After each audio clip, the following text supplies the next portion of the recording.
I was so close.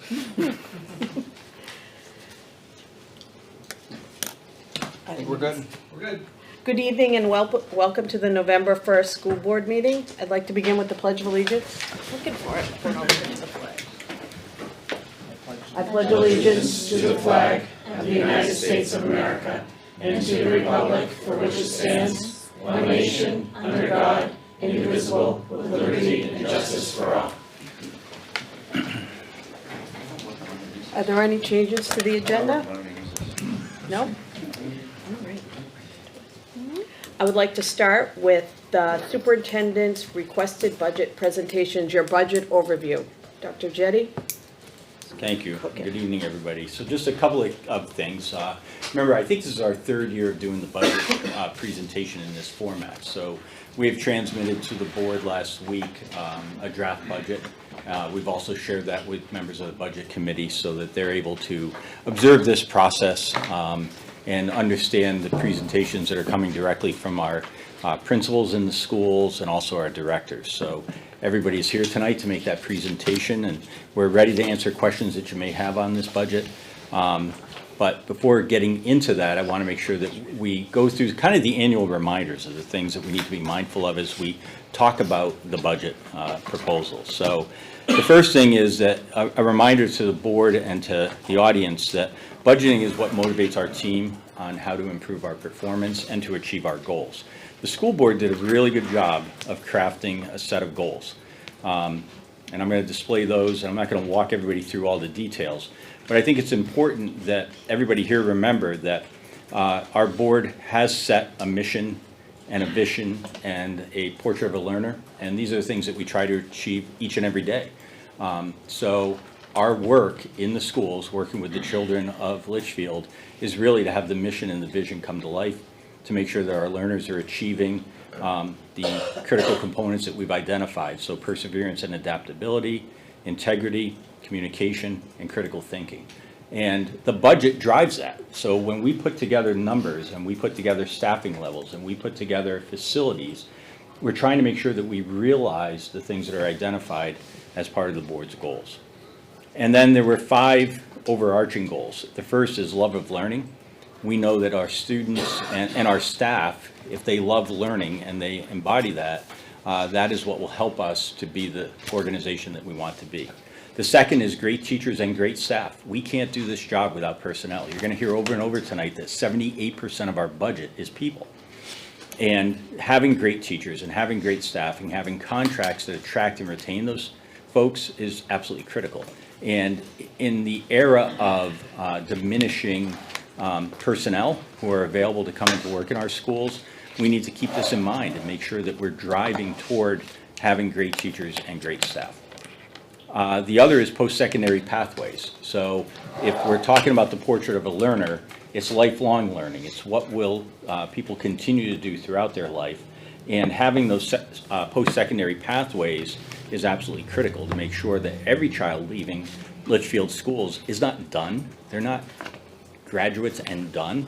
They're on a pathway of learning. I learn something new every day. And we need to make sure that we instill that and create those pathways and opportunities for our students going forward. Also, facility improvements. It was pretty obvious, and it is pretty obvious to people who walk around, that our facilities are in need of improvements. We're making drastic and sustained improvements at our middle school as we speak. Every day it's getting closer to project completion and becoming a better facility for our students. Our elementary school continues to be a sore thumb, and we have got to get a game plan on how we're going to go after that. I know we've had a lot of game planning that has gone on, but we haven't done anything yet. And so keeping in mind facility improvements will be important. And even our flagship building is now 22 years old, and systems are going to start to fail. They have been failing there. And we can't just say it's the new school. 22 years is going to be in need of some ongoing maintenance and so forth. And then the last thing is community engagement. We need to make sure that we continue to engage with our community. Our parents expect a lot of us from the schools, and they should. They pay a lot in taxes to realize the service that we provide. And making sure that we're engaging with our community to achieve that has to be part of what this budget pulls together and pulls off. And then a reminder to everybody watching at home or in the room tonight that we take those annual goals and then we put them into action steps. So this, although it's labeled draft, it's the final draft, which is what is it we're doing as a district. So we're paying attention to getting the LMS building upgrades completed. We're paying attention to a new elementary school in Litchfield, and we're paying attention to the culture and climate going on in our schools. We want to make sure that our students are feel safe, will embrace the love of learning, that our staff embrace being with us. And so doing work this year on culture and climate is a district action step. At the high school, you can see that they continue to work on their PLCs, making sure that they are truly collaborating and providing the time for the faculty to be able to talk with each other and to make improvements. And also their advisory program, redeveloping that to make sure students feel connected with the school. They also have increasing awareness and usage of multiple data types. So we continue to dig into statewide and national testing data that we get, and also fostering a positive staff climate and culture in the building. At LMS, we're looking at social emotional learning and making sure that responsive classroom, counseling program, PBIS, PLC models, all of those items are supporting a positive climate in the building and for students. Personalizing, so they continue to work on their best block and making sure that we can personalize for the students. And finally, community, increasing awareness of strengths and needs at LMS. And I would say Jen and Dan, I think, are tied for leading the way with their social media platforms and making sure that everybody in the community understands what's going on there. And finally, at GMS, it's all about PLCs, making sure teachers are working together, collaborating, and enhancing that ability. Social emotional learning, also paying attention to what our students get out of the experience at the school. And then work study practices, making sure that we have good learning progressions, because we know if the younger students master those work study practices, it's only going to pay dividends as they get older and understand how, the post-secondary pathway stuff starts to intersect. So just a reminder that when we come to you with budget numbers and when we're presenting programmatic needs and we're putting dollars to the things that we need in order to operate for the next school year, it's driven by those goals and driven by those action items. It's not an exercise that we go through. It should be the blueprint of how it is that we go about doing our work. As mentioned, facility planning continues to be a major goal. We have a need for an elementary school. It's been well articulated, it's been communicated with the public, and we need to continue to work on that planning process. The second thing is repositioning. And what I mean by that is that we know asking for additional things in the current inflationary climate is not going to be a great idea.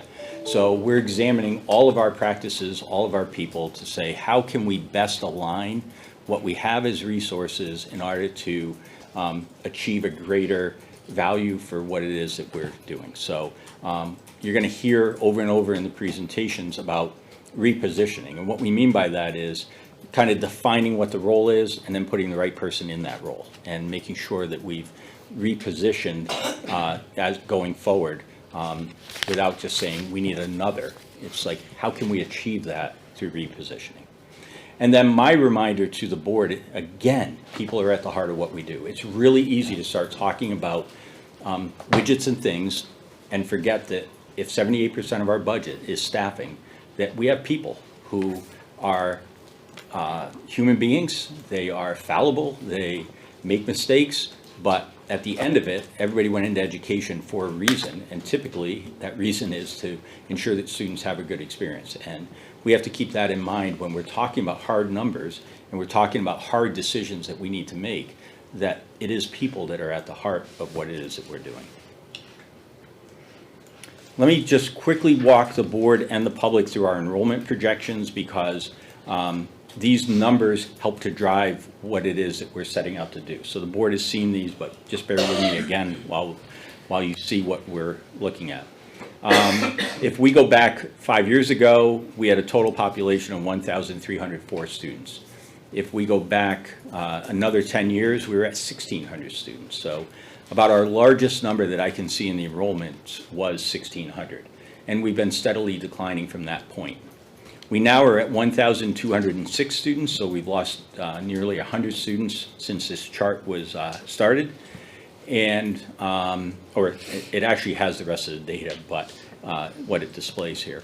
And we are projecting next year that we will be at 1,164 students. You'll notice that there's a tendency to say, yeah, but we just got approved for new housing units down off of 3A. And by the way, the Red Barn is going to be turned into housing units and so forth. All of this is factored into the numbers that we're looking at.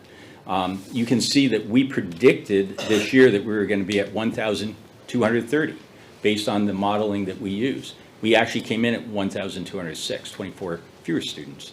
And so those pressures, while real and disconcerting, right? You can look at that and say, my goodness, is this going to hold? We have to trust what the numbers are. And frankly, enrollment in southern New Hampshire is declining. Families are smaller. People are staying in houses for longer periods of time. And it just seems to be the trend that we're seeing. We're predicting that we're going to be 1,097 students in a couple more years' time. The high school is looking at going from, if you look at the top of it, 439 to 349, a loss of nearly 90. The middle school from 825 to 708. The elementary school from 421 to 375. So these are the real practical numbers that we're wrestling with when we're trying to figure out how to make decisions about classes and how to plan and schedule. The rest of it then goes into modeling what we need for teachers at each level, and it's pretty unremarkable. If you look, there's one larger class that is at the elementary school, and that's this class right here. So the 85 students that are, actually if I go back, they are currently in the first grade. So we have 5 teachers in the first grade because that class is a little bit larger and warrants the extra teacher. Next year, we're predicting it's going to be 85 students in the second grade. And then, of course, you can continue that across the board. So the 5th teacher follows up with the class. The year after, they would go to 3rd grade. The 5th teacher would follow the class. And then when they hit 4th grade, the class size increases such that that 5th teacher is not needed. So currently, the school is staffed at 45444. That 5th is going to roll until it's no longer necessary is our prediction, and then we'll be at 4 classes per grade across the entire school. What could happen?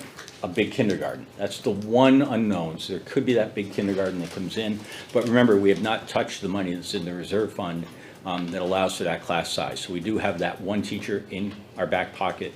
If we were to hit that kind of enrollment increase, we would be able to cover that. And my other annual reminder is we're now talking about a budget that is not even beginning for 8 months and has to last for 20 months. And anybody who looks back on the last 3 years, that's a whole lot of time and a whole lot of things that can happen out of the blue. And so there's always going to be an unpredictability factor that goes into budgeting, and I just want to remind the board of that. We're making our best estimates, our best guesses, our best predictions, our best projections, but the bottom line is this budget does not begin until July, and then it has to last until June of 25. Actually, that's wrong. It's going to be implemented in July of 23, and it has to last until June of 24, so my apologies on that. All right, at this time, I'm going to turn it over to Doug, who's about to begin his very first ever BA budget presentation, and he's going to walk us through some other things that we're going to be talking about tonight. So, Doug Totten, our new BA. Great, thank you. So I want to start kind of with the pathway that brought us to this budget. So it started in the schools. So a group of first grade teachers getting together and talking about what first graders need. Math teachers at the high school talking about what would benefit kids with math and how they're going to go about learning. So this is our returning teachers, and this is our new teachers. From there, they start meeting with their principals, and then the principals start meeting with myself and Mike, and we also brought in Mary this year too, because at the end of the day, it's about learning. It's about making sure those 1,200 kids who get to come into our schools each day leave a year later with that growth. So we have meetings with each of the principals, and then we meet with the directors as well. So from those meetings, we then have admin team meetings too, where we're kind of talking about things more as a whole, bringing up ideas, seeing, if what's on paper really matches what's at the school as well. So these meetings have been going on now for a while, and from there become the budget that we're presenting tonight. We fully understand it is a working budget. And it's something that we want to work with you to kind of see where we're going to end up at. So as this budget got developed, just like our own budgets at home, there are things that are in our control, things that are not in our control. So some things that have been out of our control for a little bit now have been prices of oil, prices of propane, which have been increasing. So it's not just the 5% that they've gone up before, it's much more than that. Also, as we talk about salaries and benefits, that's your 78%, so as a warrant article is approved, which is a good thing because we want to keep retaining those high strength teachers and we want to keep paying them money so they can keep up with inflation as well. That drives the overall budget as well. So as we look through the budget, you'll see there's a lot of things that we didn't have a lot of choices on, which drove up the budget. We'll go over those in detail starting tonight and then throughout Thursday night as well. So the next slide. A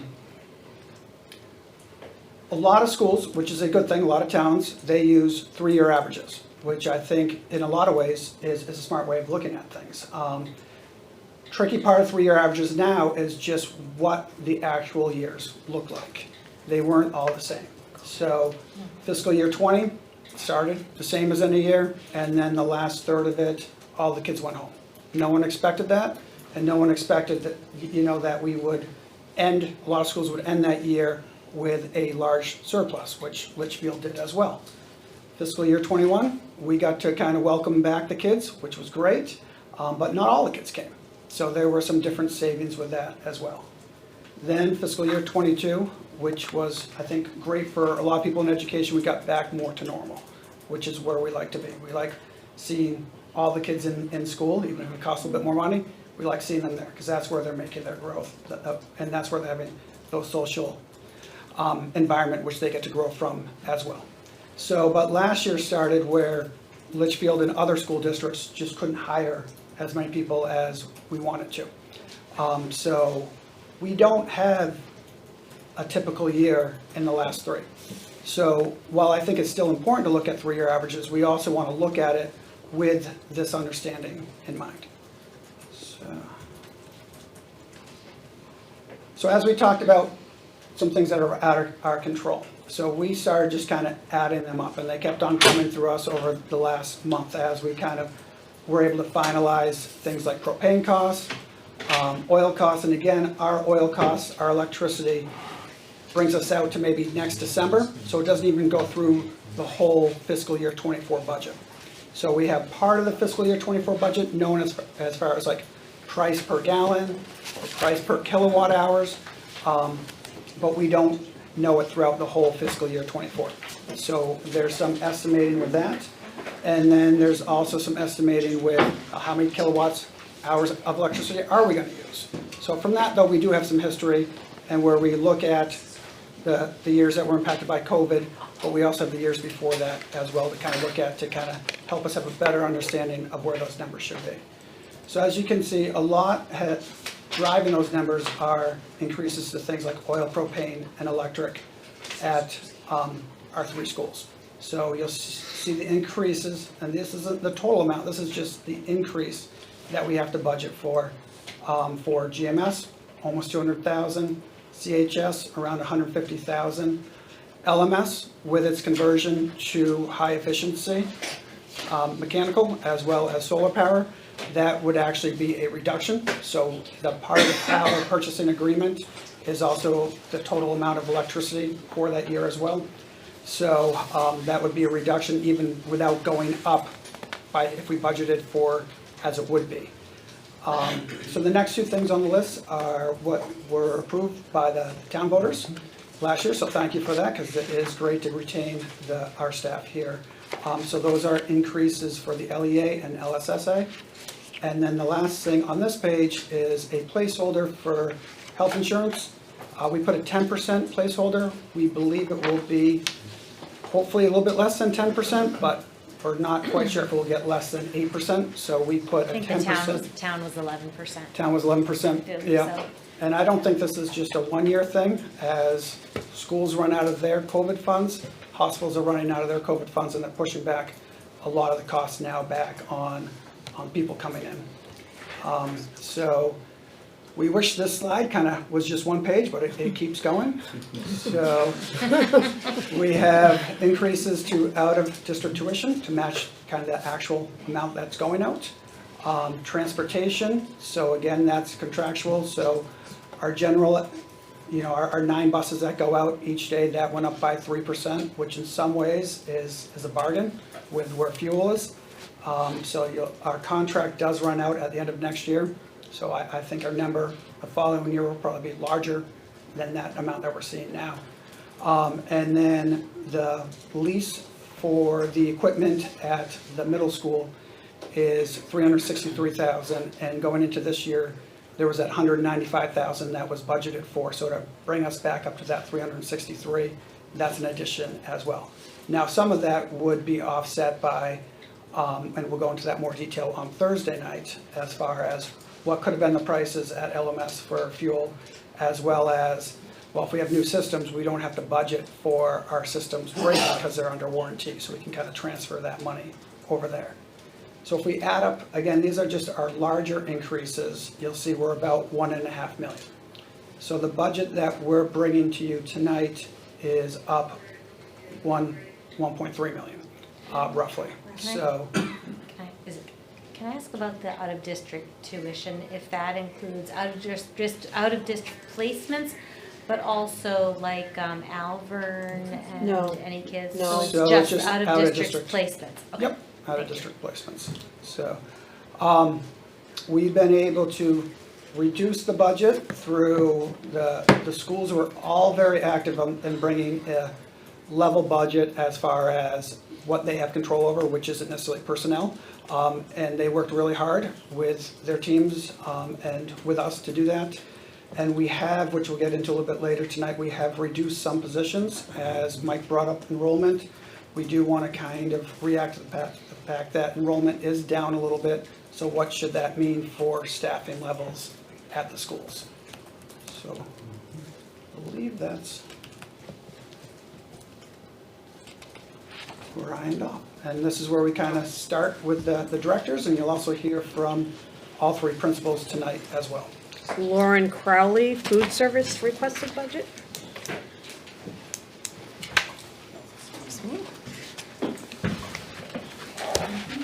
Just a reminder to the board, the food services budget is sort of that self-funding budget, so it's a little bit different. That's why we want to present it first. Lauren's task is to feed every kid. It's a small task, right? Just feed every kid every day for the whole year, and to come out budget neutral is really the goal. So, Lauren? Hi, take it away. everybody. So, yep, just like we said, like Dr. J said, we are looking to continue to feed everybody, and so far the year's starting out really well. So we'll get into that in a little bit, but just to start off with our budget drivers here, we did do some decreases. We did decrease, we eliminated some kind of excess expenditures that we had in the past, things like laundry services, and we had some lines for the School Nutrition Association memberships for our leads that never really got used. So we did kind of do away with those. Actually, our special ed teachers approached me about life skills for their kids, so they're helping us do our laundry and stuff. So it's all in-house, and it teaches them some life skills as well. So that's, kind of a double whammy on that one. So that's about maybe $350 a school, which it's not a lot, but it's a little bit. And then we also decreased the repair and maintenance line for LMS by $2,900 because we are anticipating getting all that new equipment in. Those will have warranties. Hopefully should not have to repair brand new equipment, so we did do that. On the other hand, though, we did obviously, it's the economy, it's where we're at, is we had to increase our food lines at all the schools due to inflation, 11%. Doug and I researched, where we're at in terms of food inflation, and it was about that much. We also added in $500 to each supply line, again, due to inflation for those items. But we're also looking to purchase a vending machine at the high school that can hook up to the kids' meal accounts. And they can purchase meals and stuff for whatever, like if they're after school for whatever reason. It'll have a debit credit card reader. And we're kind of still in the negotiation phase of that line. So it could fluctuate a little bit, but that's going to be an insane revenue maker for us. And we're really, really excited about it. So in terms of everything else, it's going really well. We're averaging about 540 reimbursable meals per day district-wide, compared to, which is about 200-ish meals than last year. We're down about 200 meals, but compared to pre-pandemic, we're up about 50, 60 meals a day on average. So it's going really well. Breakfast at Griffin is awesome. I think they did over 600 this past month. So that's really great. And, you know, we're fully staffed, so that means we're able to we have really great people in place to feed the kids every day. And, you know, we have a really good crew, so. Because you look back to last year, that was when, you know, food was free, that the state Yeah. funded the food. Yeah. So what happened was that a lot of more kids got to try out the food, and they Correct. liked the food, so now they're coming back and now, you know, paying for the food this year, Yeah. which is great, and a testament to Lauren and her staff. They do a good job. They do a really great job. So we are feeding more kids. We fed more kids last year than we ever had, like topping out over 150,000 reimbursable meals, breakfast and lunch district-wide. So not as significant of a decrease in participation as I had not anticipated, but was like hoping wouldn't happen. But so luckily that didn't happen. And like I said, everyone's doing a great job. We have the middle school snack shack back open. That's going really well. So we're just looking to keep giving out more options and keeping more kids happy. So at this time, we'd be happy to go page by page through the food service budget, take questions on each page, answer any questions that the board may have. Or if there are things that you want us, if we can't answer it tonight, we'll get you an answer for Thursday night. So just let us know what you need to know. Would you like to go page by page? I only have one question, and it's on page 3, so it's to the board. It's a very extensive budget. So. Okay, thank you. Andrew? Yeah, so on page 3, I see that you also, there's a vending machine at CHS already in place. So that has not been purchased yet, no. So that would be, this will be year 2 of 4. We have a budget line currently with about $3,500 in it. We are looking to make the initial purchase. So that would be on the 23 budget, and then, which we already have the money for, allocated for another piece of equipment that we are no longer going to need. So we're gonna purchase it on the 23 budget, and then the 24 budget is payment 2 of 4. It's a 4-year lease. So you're going to require a vending machine for CHS this year? Correct. Got it. And is it the same type of vending machine you're considering for LMS? Yes. Okay. So if it goes, I mean, I plan on it going well, but hopefully it goes really well, and then we get one at LMS That was too. going to be my question, how's it going? But you don't know the answer to that. Well, no, because they custom design it for the school. Refrigeration and meals? Refrigeration, there's like a wrap that you can put on for like your school logos and stuff like that, and they literally custom build the machine for what I want it to do. So if it goes really well up at the high school and everything's successful, then we'll start the project for next year. Just put ramen noodles in it. Just ramen noodles for everybody. Just Set. ramen noodles. Ramen noodles and General Tso's chicken, Yep. we're good, so. I wonder if it makes sense just to wait a year, right? And to test the one at CHS before going to LMS, instead of including an LMS one. What are your thoughts? It wouldn't, we'll have to see how it goes, I think, and what do you think about that, Doug? I mean, So it's about 5 months, I think, from when we sign to when we actually might get the machine too. So that's what we're trying to kind of think around as well. I think it's definitely a no-brainer at the high school, you know, and it also Yeah. gives the kids Agree. at that age who need to kind of practice their purchasing as well, and they're at that age who are kind of practicing their purchasing, a chance to do that and kind of have some choice. You know, it is a different thing at the middle school. Is it all meals at LMS? Is there a drink one yet at LMS? we're in the process of getting Because that's the that. one that I think is absolutely needed at LMS. We're in the process of getting the one that's currently there is a little outdated. There also is I have a struggle of what we actually offer, but I'm working with one of our new vendors Polar Beverages, who can get a machine in there. It doesn't cost us anything, we just have to fill it with their product. So that's what we currently have for drinks at the high school with Bellavance. So we have a couple vendors we can use. Yeah. So, I don't mind the idea, I'm just wondering if it makes sense to prove the model, right, and see what the return is and see if it makes sense at yeah, that point. I can, think the good thing about the vending machines is it opens up the nights, it opens up the basketball season, opens up the Yeah. weekends when kids are in there too. that is true. So, And it would help with our reimbursable meal counts as well, get those higher. It could help with breakfast counts, getting those meals in there too. to go with what you're saying, Andrew, I think, with having the high school one in there first, we're able to see how that goes, and whether we purchase the middle school one would kind of be dependent on that too. And because we would be restricting, most likely, the middle school one a little bit more. Right. It wouldn't be necessarily open throughout the whole day like the high school one is, so, you're gonna have less revenue per chance at the middle school. But we'd have some months before we'd have to make the decision to purchase that one too. Gotcha. And there are other options of models of vending machines as well. So the one we're looking to purchase for the high school has the capacity for the meals, the snacks, all that other stuff. There are some that don't have refrigeration that maybe could just, depending on the revenue amounts, could maybe be a snack machine, and that might be a better option down there. So there is more to negotiate and explore. Is the Thank whole you. vending machine 14,000 over 4 years? Is it equal $3,500 each year? And wondering what the break even is that you anticipate. So we're still negotiating that yearly price, as I had mentioned Oh. previously, with the representative. So I don't have that information at this point in time. So at this point, it's a little bit more. They came back with a 7% kind of interest for the 4 years. So that's where we need to kind of talk to them about. That seems pretty high to charge if they know we're gonna pay for it and they know we're a school. Yeah. So, Okay. But I think you get the most bang for your buck at the high school, Oh, 100%. without a doubt. And I'm with Andrew on this one, maybe we should just do a pilot machine at the high school.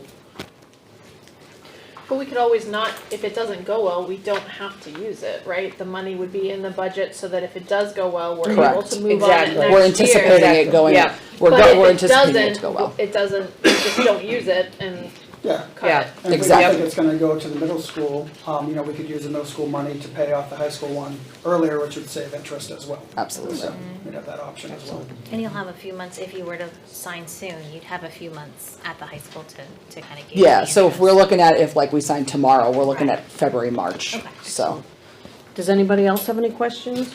thank you for that. Excellent. Thank you. Thank you. Thank you all, have a good night.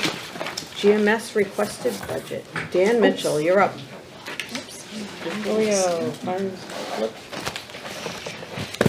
Do we vote? You can, Do we vote like topic by topic? I honestly only did it once the last year. I don't remember what we did. we haven't traditionally approved sub-budgets, right? So, Okay. although food service is kind of a standalone. Yeah. Yeah. But what we've done in the past, we sort of make the presentation.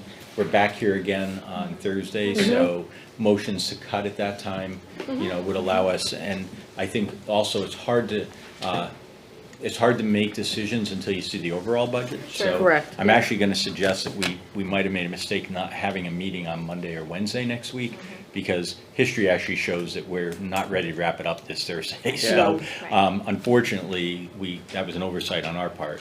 So we probably ought to keep that in mind, to get where we need to be. But it's the pleasure of the board. If you wanna, take votes or make motions as we No, I'm go, fine. that's fine. I'd like to wait. Yeah, I like to wait Me at too. least to the end. Yep. Excellent. Mr. Mitchell. Okay. So in year 3, this is actually what I'm considering my first normal budget that I'm preparing for you, as Doug very nicely laid out on where we're at. So this year I was able to create the budget, going through the process, but also with kind of 3 goals in mind. One was to have it driven by looking at prior year spending, determining needs, to clean up some of the stuff that was in the budget in terms of descriptions, and so knowing exactly where things are paid for. And then also was to offset any increases with decreases.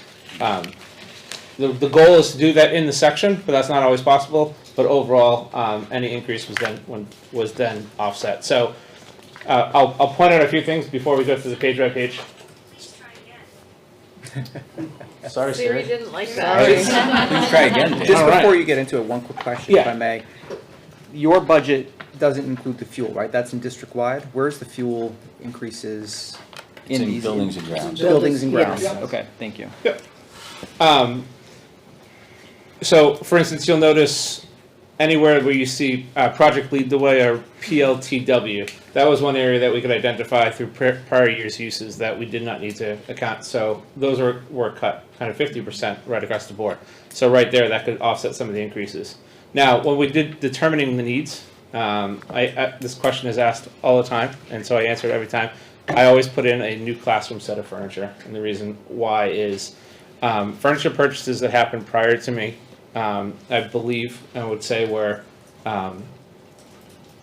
overly budget conscious. I will say that, and they were not made for long term. So we have a number of student furniture that is plastic based, pressed particle board, and then just haven't lost. So we're actually slowly one classroom at a time. So I've kept that in. Another thing that we determined, speaking of living another year too, by having Mrs. Van Naylor come on last year being her first year to live through the health office, we realized some huge deficiencies. Not just in the office, if you've ever seen it, it's pretty deficient. But also, one part about the health office is that it is not portable. And so throughout the year, and on one particular occasion last year when we really had to be portable, she was not. And so you'll notice that there's an increase of a nurse's cart that really makes the health office portable.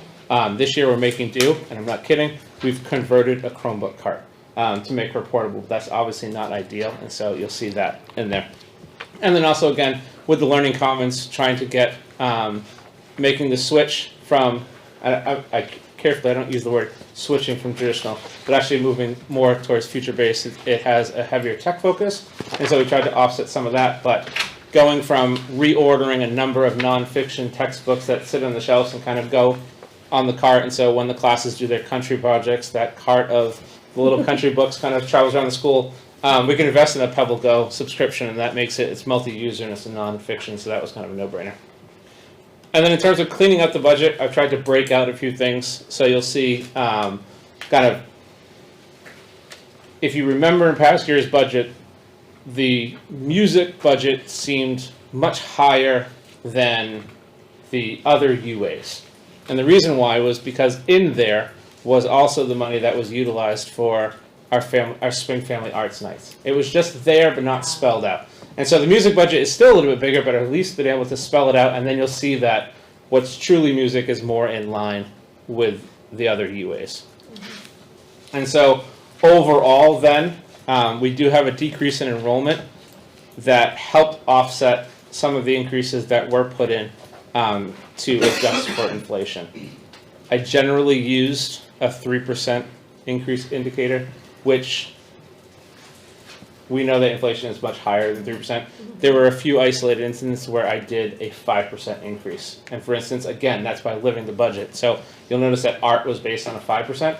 And in fact, the specialized, like the art paper, not just regular copy of paper, but the construction-based, the OTEG, we actually realized an increased due to inflation of 40% on that last year. So we were not able, so we put a 5%. But again, for the most part, the population decrease, in most cases, offset that. So you'll see that that line is decreased. And so I want to draw your attention to a mistake. And so there is a correction. So enrollment last year, we were basing the numbers off 322, 1 through 4 numbers, and 403, K to 4 numbers. This year, those numbers are 311 and 382. There will be times when you read through this budget in the notes, you're going to see a 311 or a 382 still accidentally in there.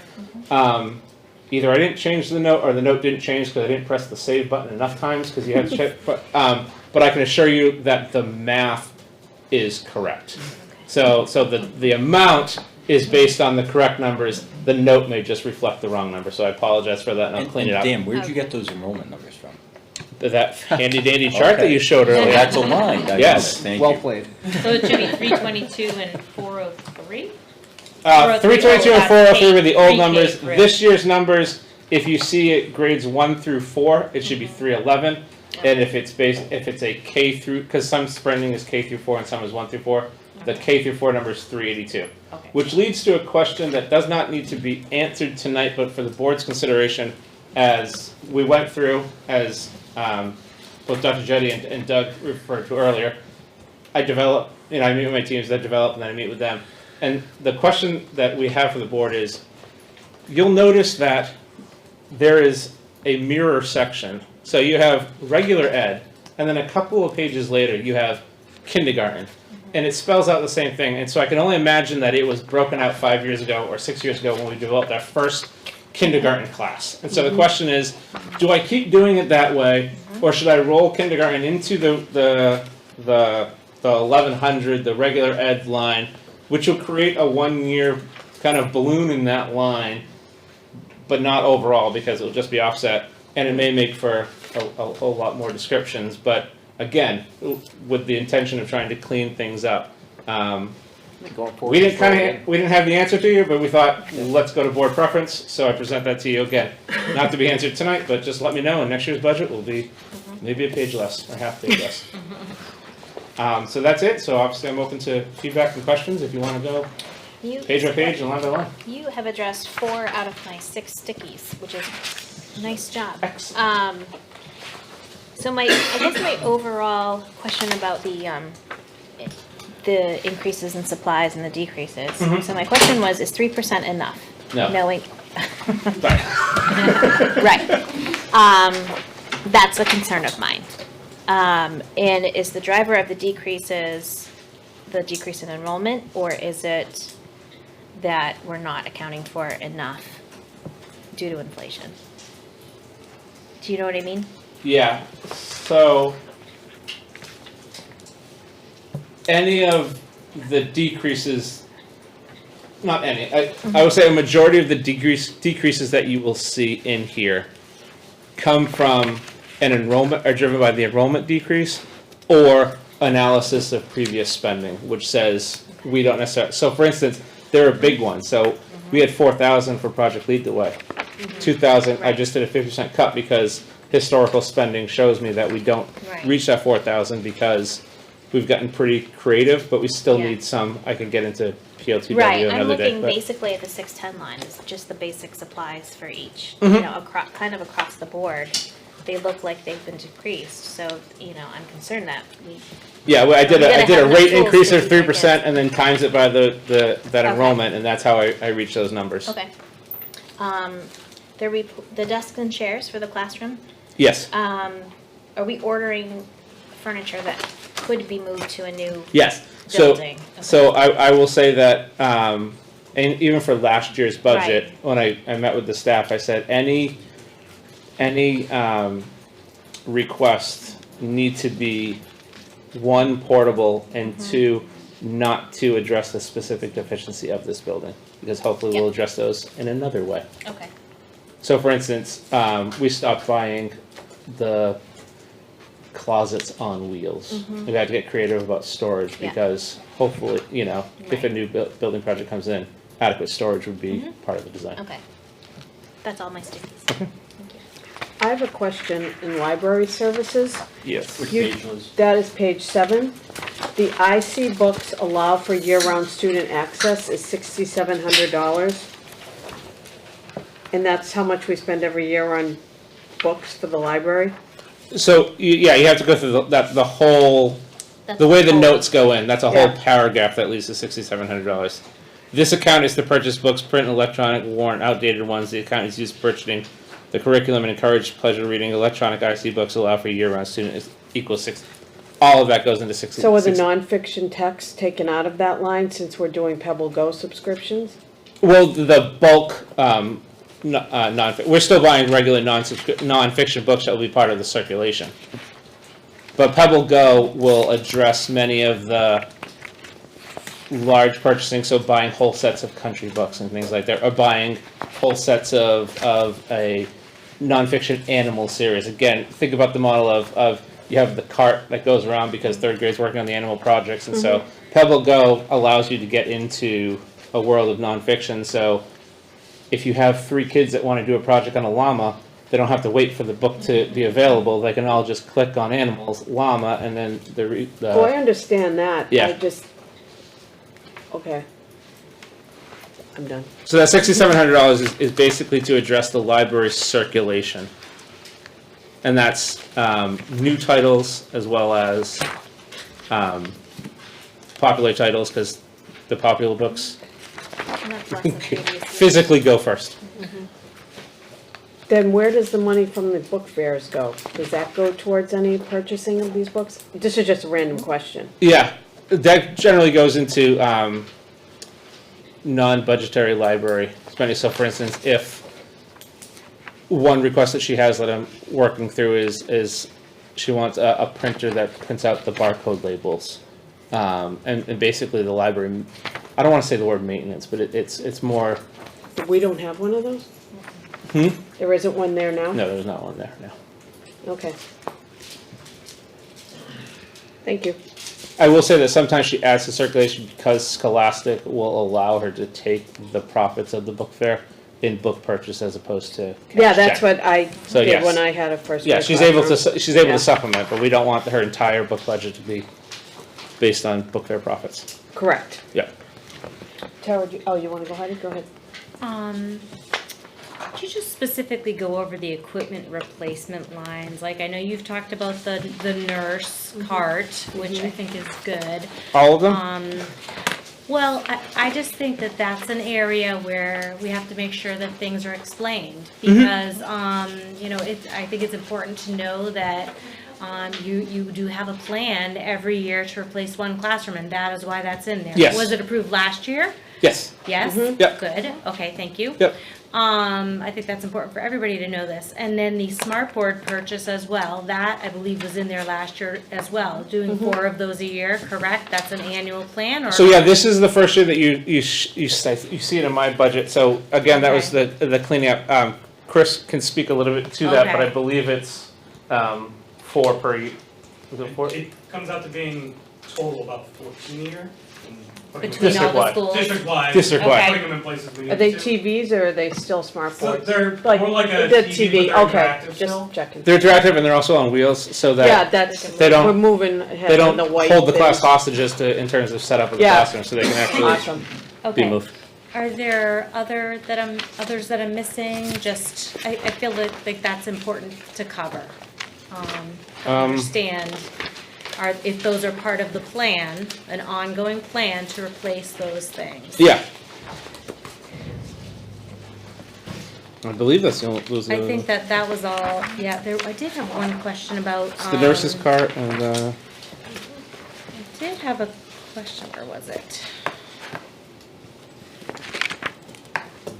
The smart interactive projector software license, so is that for the smart boards and projectors that are budgeted? Can you explain how that works? Which page is that? So that is on page, 8. where's the number? Okay, yes, 8. I think that's me Yep. Yes, probably. again. So we pay for something called it's Smartboard Notebook, but they also have a cloud version called Lumio, and that's kind of, so it does both for us. That's what that software is going to be for. So we can use Smart Notebook and Lumio on smart boards and the new interactive panels, the new lines we use as well. Awesome. So that's just to cover the license for each of the Okay, teachers. all right. Okay, I didn't realize that the smart boards, I don't know, I didn't know how that worked. Yeah, they're So, separate as a board, and then the software for the board kind of thing. okay, okay, and that'll cover all the new ones that we Yeah. have. Yeah. But- And without, I'm guessing, Chris, without that, it's basically just a glorified projector screen. Okay. And you need that's where it becomes interactive. Yeah. Okay, thank you. That helps with the interactive. Okay, thank you.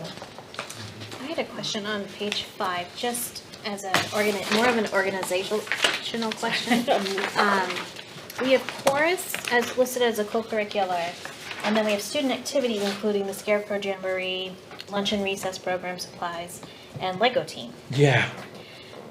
Is there a difference between how those are funded? No, And we that's why wrestled they're with separate? this too, Okay. because, and then we realized that this was actually, this was one step that I took to actually clean it up, and I may have cleaned it up in the wrong direction, but in previous year's budget, you would have a chorus line in co-curricular, and you had a chorus line in student activities, and we Oh. talked and we just said, pick one. Yeah. So based on your question, I may have picked the wrong one, and so that. No, I'm fine with that being a co-curricular. That makes sense to me because it's an after-school, kids are invited to attend. My thought was Lego team would go with that in co-curricular because it's a club. But I mean, I don't know what the delineation is. Okay. If it's arbitrary, it's fine where it is, but just, I don't know, nitpicky organizational stuff. No, these are the things that we found, and we My talked about it, two we said, cents, I think why? move it under student activities, I think have it all there, because you have under dues and fees for the chorus festival Oh, true, is yeah. down under student activities, and then Lego team registration is there. So for me, I would just Keep it all drop together? Yeah, keep it all in one, these are the student activity lines that we have Okay. to clean it up a little bit. Yeah. I would like to see that as well. Okay. My 2 cents. It would then mean that GMS has no co-curriculars, budgetarily speaking. Lots of Lots of activities. I'm okay with that. Busy. So my overall general comment, first of all, was go Dan when I saw that you had, you were decreased, so good job for your budget over last year. My only question for you is just, is it too much of a cut for you? Do you think this is a manageable budget? Because I know last year's budget was, difficult. Yeah. And so, and this is less than that, which is great, and so when I see decreases, is this manageable, given inflation and given where we are? That was my only sort of overall toss you a softball to kind of answer that a little bit. I generally think so, and here are the reasons why. When we talk about like 79% of the overall budget is people, like a good chunk of this budget is a combination of those 6 tenths, which is those supply lines. And while inflation has taken a huge hit out of those, the method of purchasing has also changed. And so even just 5 years ago, it used to be bid book, and at this point you would see that 610 line was almost depleted, because the best and most economical way to purchase from those lines was in July. You got this massive Right. book, and it was, you'd already done you got your 3 quotes, but the way you did it was you bought 18,000 pieces of purple construction paper at the best cost, and then you just kind of stored it. Right. Now we're actually in a very much of a fluid purchase system, and I guess like everyone's competing with Amazon, and so because of that, prices, not necessarily the prices come down, the accommodations that they make in order to get things to you quickly and get things to you in better prices at smaller quantities that we can really specifically purchase. And so the other thing is that with that, have we accounted for everything in inflation? No, but we're also able to control the spending a little bit, so we could make adjustments if we saw that it was kind of getting out of hand with those 6 tenths. Thank you. Project Lead the Way is the only one Yeah. that still hasn't gone on board, and so most of the things we can get, so most of the projects that have to do will call for Ziploc bags. We don't need to buy the Ziploc bags from Project Lead the Way, but there are still cases where an experiment calls for a set of these really specific beads. And Project Lead the Way is the one that will not sell to us a la carte. Right. They will not. And so if all you need is the beads, you have to buy the whole project kit. And so that's why it's even still as higher than I would like it to be, because they're the one that hasn't caught on to how the rest of us are living and buying their stuff nowadays. Email me about the beads. I'll see what I can do. Andrew, do you have any questions? I do, yeah, actually, and some of them are in lines that we were already talking about, so apologies for going No back. worries. Is Pebble Go is that new this year? Yes. Okay, Yeah, we're putting it in this year for a new purchase. gotcha. On page, where'd it go? I just lost it.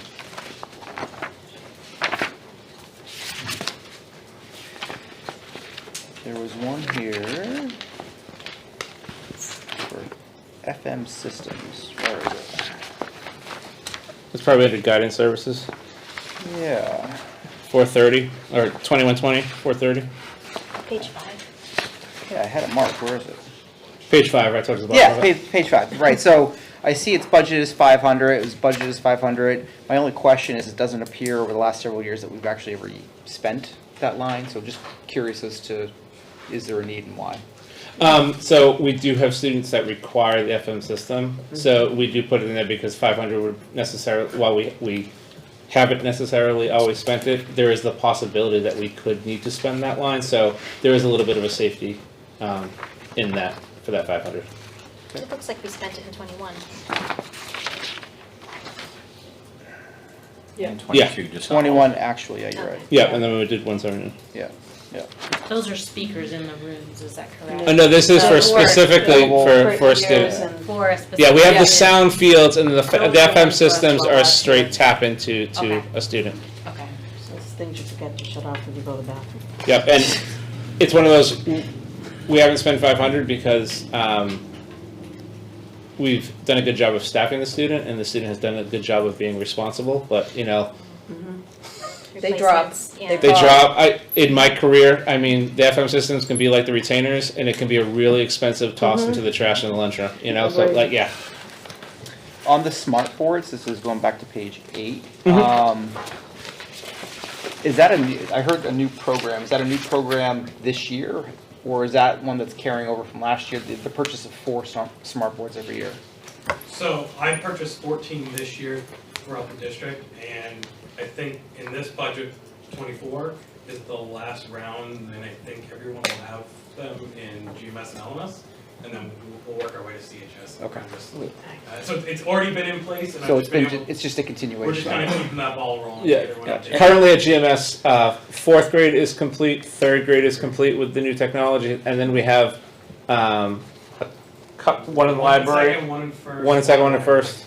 And that happened to do with just early implementation and then also moving teachers. Like, we had a teacher who had one last year in 4th grade and she learned the technology and she really did it, and then we moved to the 1st grade, so we said, you know, we're gonna allow you to take that. I asked the technology. question because the budget's doubled, right?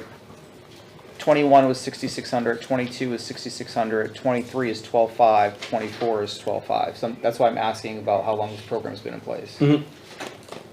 So is it a new program as of last year? So last year was when we got the 4th grade systems in.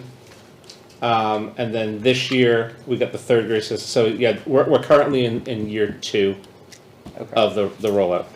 thank you. When Jason rolled it out, there were cost savings compared to the devices that we were using. And the cost to replace the devices was actually higher than going with the newer device. So Yeah. that's why he made the switch. He also accelerated the number we're getting, hence the reason why it's costing more. So, but it was a purposeful plan to save money in the long run with a device that will last longer. And I know it's a pebble in the ocean too, but they are more energy efficient than the old systems too. One board at a time. Anyone else have any questions? Thank you, Mr. Mitchell. All right, thank you. Come on up, Mrs. Grantham. So as our grizzled veteran budget presenter leaves the table, I just want to remind the board that Jen started last year around October 1st-ish. And so she presented a budget last year that that had I been, didn't own or work on. this is her first shot to kind of roll out Jen's vision of the budget. So let's switch to her slide and have her give you the overview, and then we'll take questions. So we took into mind as we were developing this budget within our building, within our staff, to really consider where we are financially as a district and to make sure that we were presenting a fiscally responsible budget, analyzing the needs of what we had utilized and eliminating some of the obsolete or older practices that were in place in LMS. We reviewed the programs and supplies. We removed all underutilized software subscriptions, including a subscription for over $4,000 to Newsella that was being utilized by 3 teachers about 4 times last year. So for the 12 uses, I think there are a lot of online resources that are free and available to everybody. We also removed the Scholastic News subscriptions, which were a little bit here and there, but had their online resources that are as good, if not better, than the Scholastic News resources. We also saved a significant amount of money in internal creation of and printing of the promotion and year-end certificates, so we're not having to send those out to a printer. We did that within our own building last year, created them myself.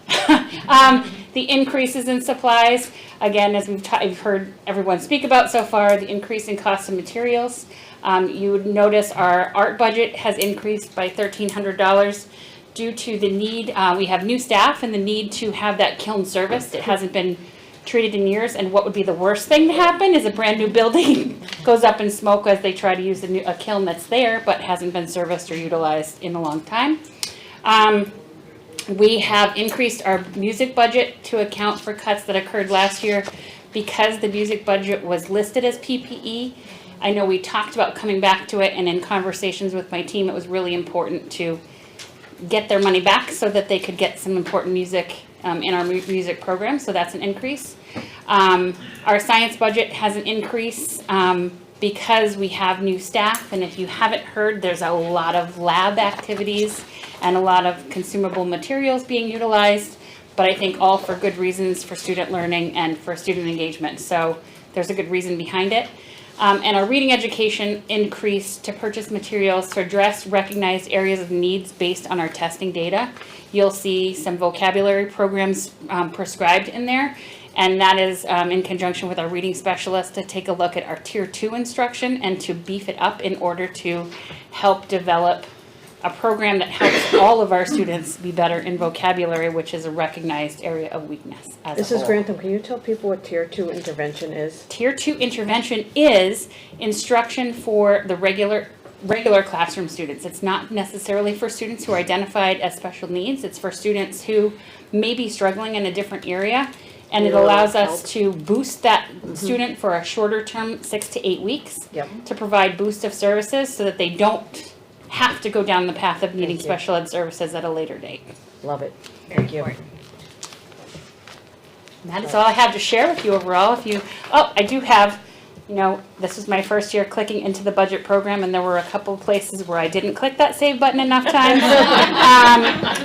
And one of those places actually saved us $294, so I would just like to draw your attention to that, because I like to get the credit for where we're cutting when we can cut. So if you take a look at our supply line, our classroom supplies, it said 355 students. That was What for our page is that current. on? That's on page 1. Oh, okay. Line 6. Line 610.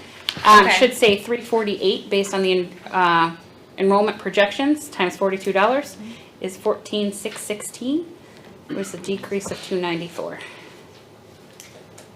Which then it brings my overall increase to a whopping $59 on the last page, just in case you were wondering. What was the last page again? Sorry. The last page, so the very last page, the general fund 353 would bring me down to 59 increase.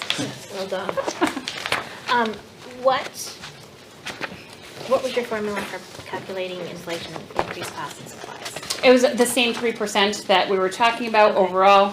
We kind of just took a look at what we've utilized. There were, the fiscal year 2022, we were conservative in our spending, and we have actually looked at realigning supplies. Not that anybody in my building doesn't have access to supplies that they need for their students when they need them, but how they go about getting them is a little bit refined in regards to it's not taking 87 rolls of tape at the same time and then we go into the tape and try to figure out where it is. There's a process in place, a system in place to just help us track where things are going and how many things are going out of that closet at a given time so that we're on top of it. Can you tell me what Q through V is? Is that one of the programs? So you're looking at reading instruction, I'm Is that the assuming? small group comprehension? That's on So page 4. That is on page 4, so that is the reading, sorry, let me get Reading caught up to where we are. comprehension? I had the same question. So it's a small group instruction for scholastic level. There's a typo right there too. Look at that. Boy, oh boy, instruction, not intrusion. Didn't even notice. I did. Instruction. Now. So that is a small group, again, for intervention purposes for that tier 2. Okay. Q through W is their reading level. So that's for the students in grade 5 to be able to get that intensive tier 2 intervention, our reading specialists, our special educators, our tier 2 tutors would all be able to utilize those materials to meet students where they are and bring them forward. Is this online? That is actually a text set, a book texts. Great. And my last question is Mel Celebration One-Way Band Which page? on page 11. Oh, yep. So that is something that was added last year to co-curriculars, so it's about transportation. Hang on a second, what page are you on again? Page 11. So Mel's Celebration One-Way Band and Chorus. It is not $6,343 to transport them. That is all of those things listed together come out to that total.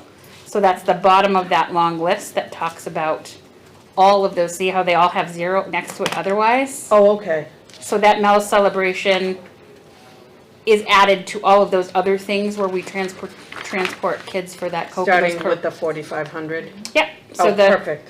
transportation to Nature's Classroom, transportation to luggage Okay. transportation, all of those things are combined to get to that grand total. And Oh, that the notes was, are definitely very transparent, which is great. Yeah. Sometimes they go line, over 'Cause one it- line type of thing, so we try. Yeah, I'm try like, to go with the holy formula moly, of- that's quite a If it goes over one trip to line. Mel's. Yeah. If it goes over one line, we're starting with 0. I will take a long walk. all to taking that individual way. limos. Okay. I do tell them it's riding the big yellow limos at the end of every day. Yeah. No. I had the same general question that I had for Dan, which is, I had to go, Jen, good job, great job with your budget. Did you cut too deep? Are you concerned that you might have cut too deep or not budgeted enough for inflation, given that volatility? I think because we have that flexibility overall to take a look at the budget as a bottom line and to be able to look and make adjustments where needed as the year progresses, I think that we have that ability to be flexible within what we have. You'll notice our science lines went up significantly. Yeah. But that was because they're using materials and they're using consumables and there are things that are happening.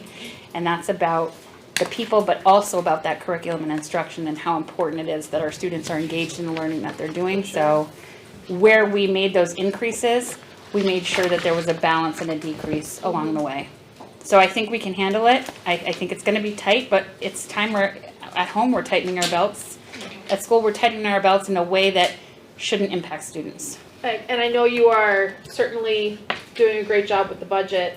My only thought, and I'm just throwing it out there, is that I have 2 kids in science that love the experiments. So if there's anything as parents that they need, soda and Mentos so they can make things explode, or whatever the question is, I know there's a lot of parents that would happily get those things. Yep. So if that ends up being a issue for this budget, given how tight things are, please email out to parents. Excellent. Because we'd like Agreed. to help. yeah. It's fantastic. I will take note of that and Yeah, Mention because that it to my hands-on science learning is key. That's, I think, where the kids are really Yeah. enjoying science, I wanted to ask you too, on page 5, I'm looking at the LMS co-curriculars, and I see lots for Lego and Quarter Z and robotics, and I think that's great. But I also know that you have a drama club, a student council, a chess club, an art club. Where are those lines? those are not budgeted? part of our budgeted lines. Okay, Those items come out of our student funds, our student generated funds. So there is for example, the drama club made about $3,200 last year for ticket from their sales. ticket sales and Yeah. their wonderful presentation Okay. of, this is not Cinderella, Snow White. Oh, Snow White and Yeah. Sleeping. Snow White and Sleeping. So great production, great opportunity for the kids to, kind of also demonstrate that fiscal understanding of what comes in can go out. So we have in our student funds, those accounts to be able to utilize those programs. And it is not part of the budgeted items, it's part of student funds. Okay. Besides drama, what else is included in? Art club, chess Art club, chess club, Crusaders Club are all part of student funds, but is not something that we have a need to budget for because they have the funds there and available to get what they need. And I didn't see, and any increase in athletics where, for game officials or transportation or anything like that. Not for next year. I think one of the things that we have for down the line, it's a future thought. Yeah. We've had a lot of interest in, but it's a longer process of talking about bringing lacrosse for the middle school. There's a question about what that will look like and how to make that sustainable and self-funded, but that's a coming process. Okay. So transportation for athletics and co-curricular went up 2.5%. So it's Okay. kind of the bottom line Okay. as you look at stuff. You'll see the last year's budget and then 2.5% above that. Okay, but the game officials and all of those rates are still the same? As for far middle as school? what we've budgeted with our athletic director, that's what we Okay. went through and checked. So furniture replacement, I think the only thing I see is, on page 1 for, proposed for 1855. Can you talk about the need for those tables and what they, I definitely The second can. line is- So, two things that we have going on. The first line is about providing tables to offer seating options for groups. If you walked around LMS today, you're gonna see a lot of classrooms that have the old school desks, which doesn't work for that collaborative working environment that we're talking about. So much like Dan talked about for a classroom, we're talking about getting a few tables. And we also have some classrooms right now that have tables that, as a result of the moving out, moving in, moving out, moving in, moving out, moving in with construction, we have legs that are collapsing on these particle board tables that have been around for however long they've been around. So there is some replacement. We have looked within all of the storage in the 1930s building. We've looked to find these tables, and it's not like we're just throwing away the baby with the bathwater. They've looked to see if they can repair them. Those that are repairable, they are doing that. But we have just found that there is a need, and that teachers are looking for those collaborative working spaces. So the tables are there. And then the second one that you see is coming from the music room. So our band and chorus room has very specific chairs to the environment. Horrible. And they're dangerous. If you look at the ones that we have now, they're probably original to the 1982 building, I would guess. Or if they're old, kids' fingers get pinched in them as they're setting them up. They have a need for the chair to be able to tip up. The chairs need to be foldable so they can be put away so that they can then have the standing space when it's time to practice chorus. So this is replacing, again, being conservative in our budget, only replacing 10 of the chairs for this year, and maybe looking at replacing more next year, but it's a 5 2-packs of the chairs for that $654.75. thank you. Andrew, did you have any questions? I'm good. Oh, excellent. And so I also wanted to just point out that, so I think that there are 4 smart boards in this budget as well. So there's 8 total for this year, is that correct? There'll be 14 total between all 3 buildings. We were 14. We were Okay, extremely so- lucky okay, got it. this year with the construction and with the need to be able to have mobile situations. And as they were taking down the ceiling grids, a lot of our older ceiling mounted projectors became either obsolete or had to come down, and rather than put up something that is obsolete, Mr. Jamrog was great in getting us those new line panels so the teachers have that flexibility in the classroom so they're not stuck facing one wall. Thank you, Mrs. Grant. Thank you. Mr. Hess, your turn.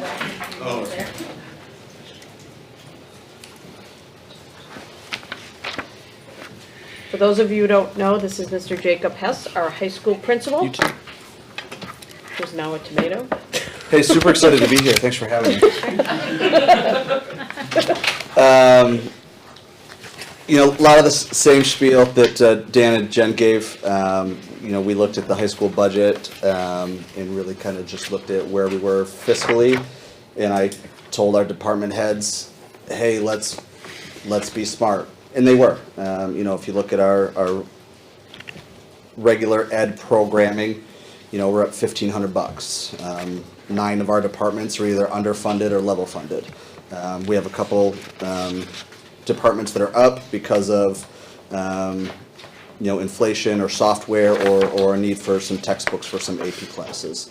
Our overall increase is $16,000. It's 2.5%. 75% of that is CTE costs and tuition. So I think we did a really nice job of making cuts where we could.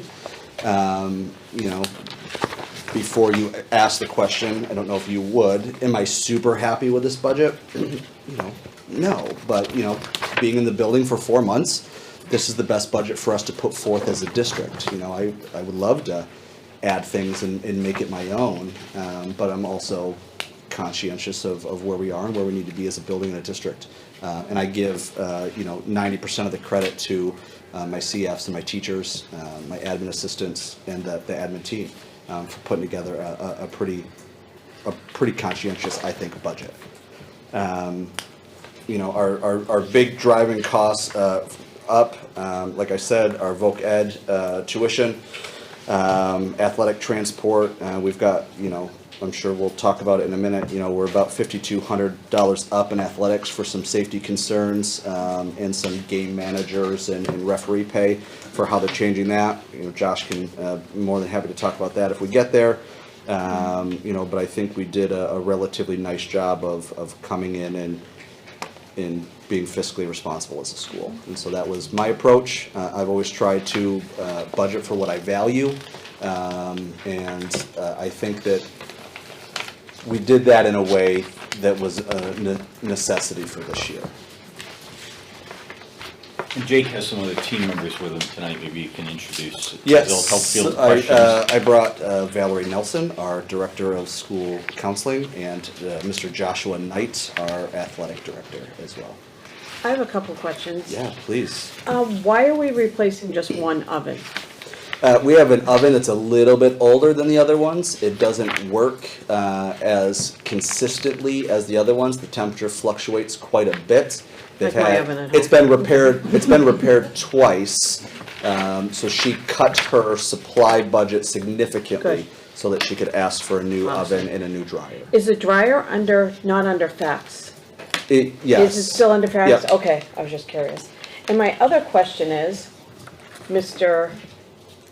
Josh should come up and talk about this. Why is your travel going up and the middle school is not for refs and game officials and all those other things?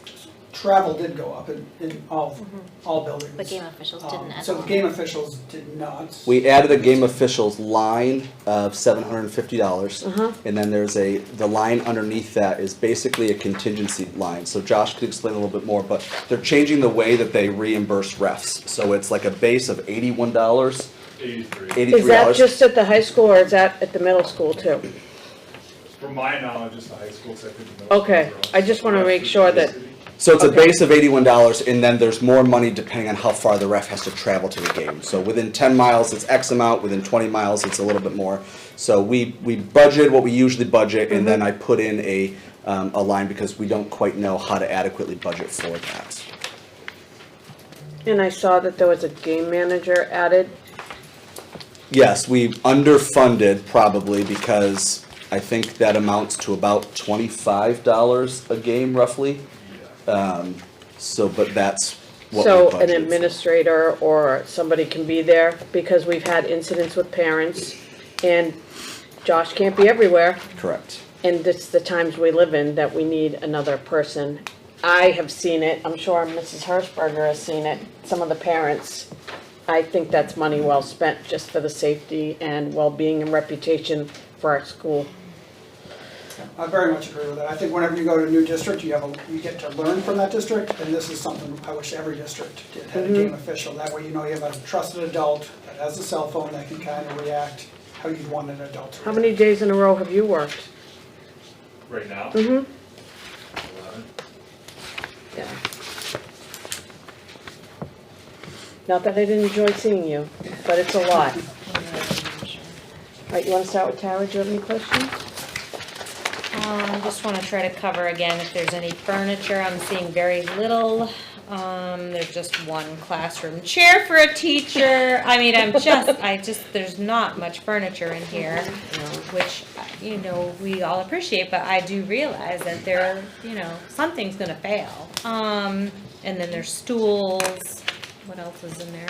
Is That's that it? about it. When it comes to furniture, I think that in the stools, we're almost done replacing all of those in the shop, so, that line will, I don't know if That's right. either next year or the year after will be done. And then, so we won't have that Yep. budget line in there. And then the bandsaw. The I know The that's, bandsaw I know is in that there. is critical because it's Yes. not working right And- now. and, And kids you are know, not able to even use it. And I'll give credit to John Vandekar as he built this budget as well, because he said, let's be honest, inflation on building materials is gonna be 11 to Yep. 25%, and we came in far below that. We're gonna make it work, and he said he's gonna make it work, and we'll do what we can.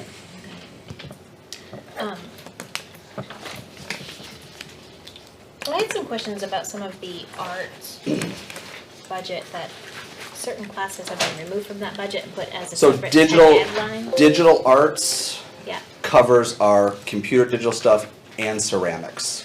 So Paula Berry teaches both of those classes. So under the digital arts, you'll also see that that's our ceramics class line as well, and some of those art supplies. Yeah. And then the general art education that falls under, that original one. That's mostly the courses taught by Denise Freeman. okay. But I know there are other digital classes like animation and things that are not taught by Paula Berry. The Is anim- that right? Animation is taught by Sean McDonough, so I just. Oh, so like Just the, his design courses and Yeah. the CT. So that's like the computer tech classes. Again, this is the classes fell under what they've typically fallen under in years past. I kind of followed along with that. I'm more than happy to clean things up as we go forward.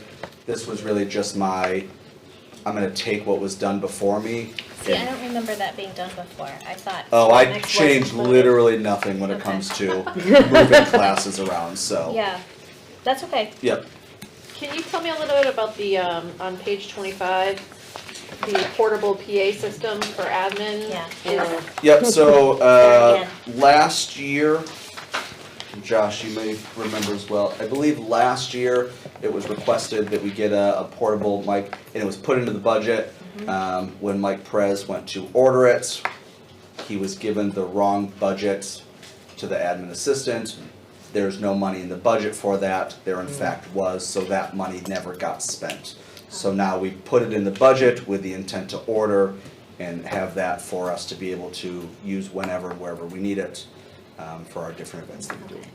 So is that for like outside? It's for outside, we graduation, can Or is that what we're talking we about? can use it Okay. for anytime we go outside, anytime we wanna do something in the cafeteria, anytime that, well, the gym has a system, but if we don't wanna hook up that system and use that, it's just a nice portable thing for us to be able to have. Does it need to be, is it connected to Wi-Fi or anything, or is it just literally like a speaker and a microphone that you could take with you?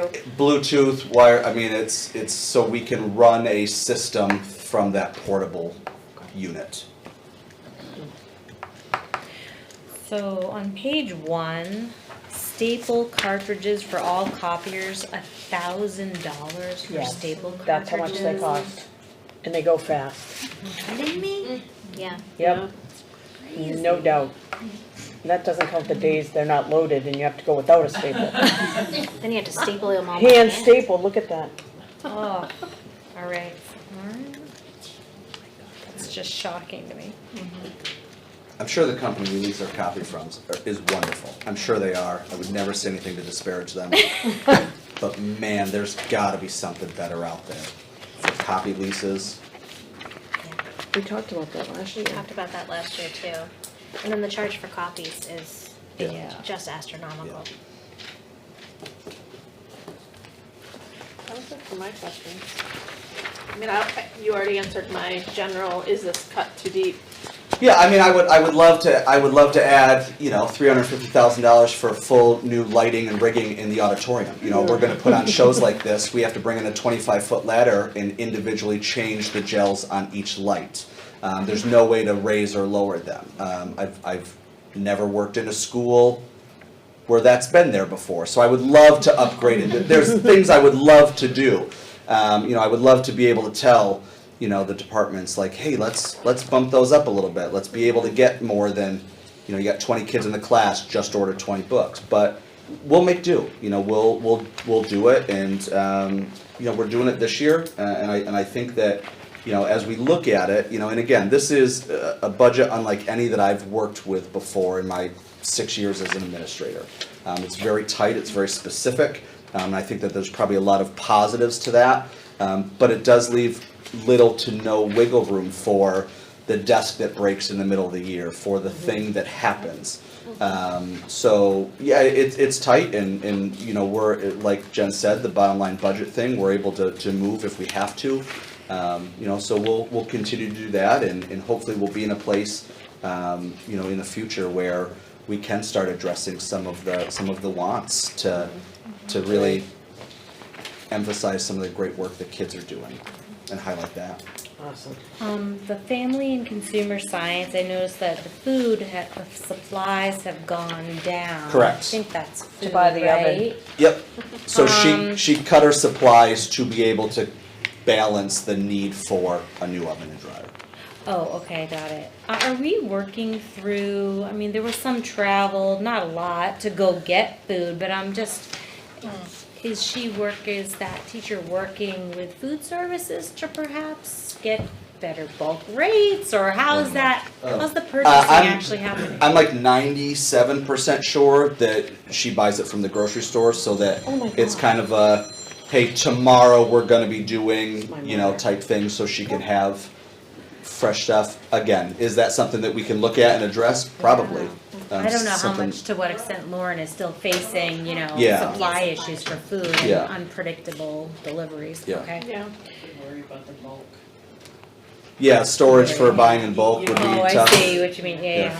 yeah, yeah, For food services, a lot of the stuff we buy has to be in bulk. okay. So I had a question, for Josh. I know we have this store, the BNN, is it BNN or BSN store? So do we get a percentage of those sales, and if we do, Yeah. what does that go to? Uniforms. It goes for more equipment. More that we get from them. It's at Yeah. the schools. 'Cause that- for like.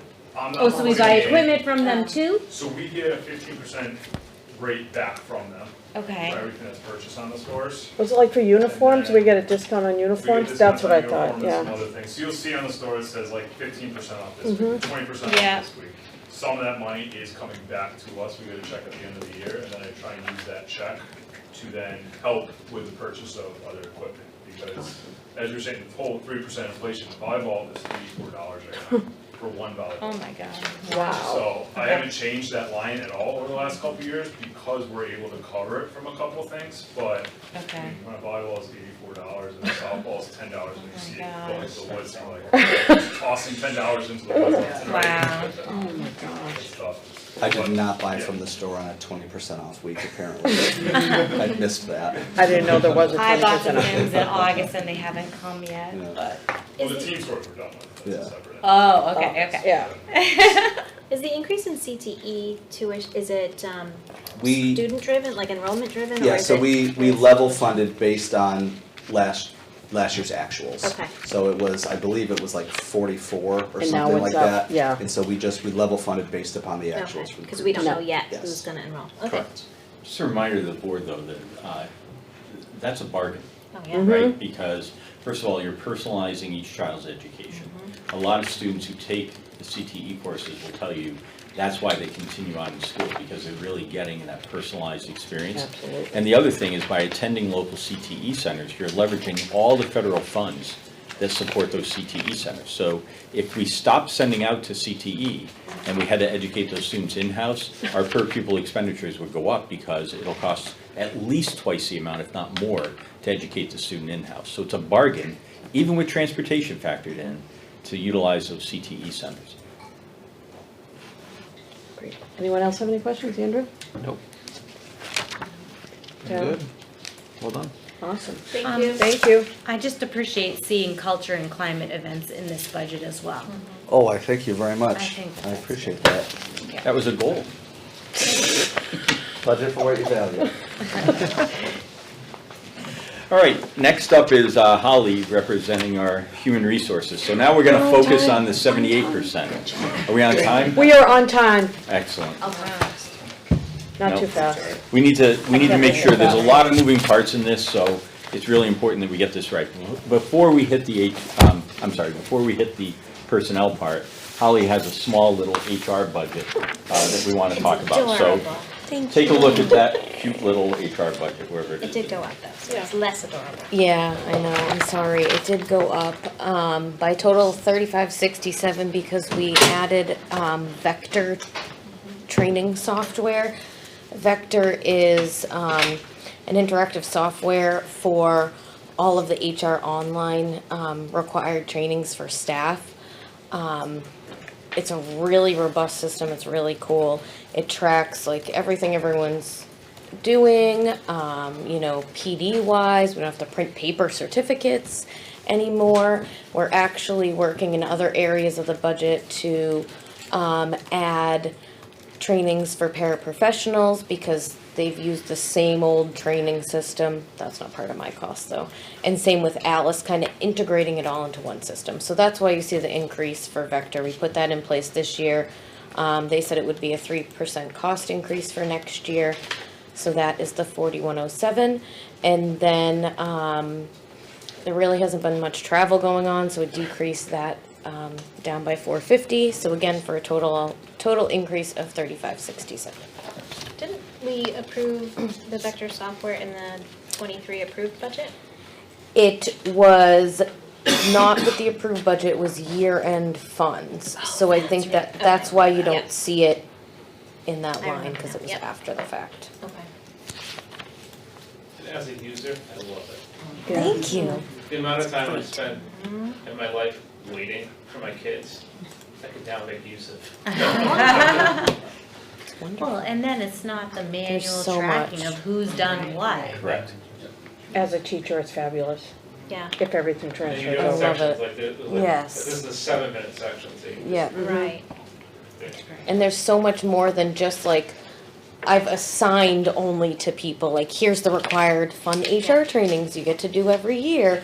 Sexual Strips and harassment, balls. civil, exactly. Pathogens. But there's so much other stuff in there too that people can access, so That's good. it's really nice. I'm excited to hear about the paraprofessional Yeah, trainings too. I did there's good a number stuff. of those. I don't know if it was the same program, but it was the same kind of thing. They just pushed out para trainings Yes. and it was great. It was really beneficial. Good stuff. Does anybody have any questions? All right. So next we'll move on, I'm gonna do a little overview before I get into this personnel piece. I think you have 3 pages of food services budget. So basically, when you look at this food services salary and benefits budget, they're obviously separate from the general fund.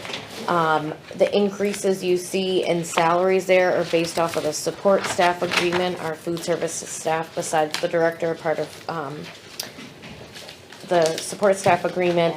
We've also budgeted an increase of 10% in both of the budgets you'll see for health insurance. That is our estimate, praying we come in under that. I will have actual rates on November 11th. Dental, we do have those rates. Those have increased by 1.5%. So that would be the big drivers in the food service personnel.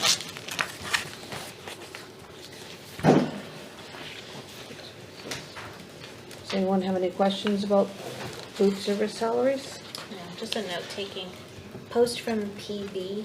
Oh, yeah, let me It's not explain peanut butter, that. is it? Oh, it should be. Okay, so when you look at you look at notes under that. So say you're looking at the first page, because you're gonna see this a lot in the other budget. Under like health insurance, post from personal budget or post from PB. So in our budgeting software, the personnel budget that houses all the people, everyone's benefit costs, their salaries is completely different than where everybody else's budget lines would be, supplies and stuff like that. So in the system where everyone talks about click and save 1,000 times, the notes where you list, like coming over from personnel, that total for health insurance would be before I enter anything in notes wise. So if we wanna go back and say, no, we don't want that there, we're gonna take that money out, I put post from personal budgeting, the money, that's the amount before I add the next line below. So then when you click those 8 million save buttons, it will give you that 24 requested total. So putting in that in there, it has to, you have to write something in the notes in order for it to all add down at the bottom line. All right. It's a fun little system thing. Great. So if the post is 99479, health increase estimate 10%, obviously $8,000 is not 10% of 9,470. No. How does that work? No, that's, the post from personal budgeting, it's not, the health insurance isn't 10,000, an increase of $10,000 from just that one line. That's the line that we put the total health insurance in the food services budget in under district wide. So if you go through each school, there's food service leads at each school that are eligible for benefits, but the budgeted number for the increase is under that district wide line. So it allows us to do two things. Allows you to have the most accurate number if we do 10% without Holly or somebody else having to go into each line and enter it in type of thing.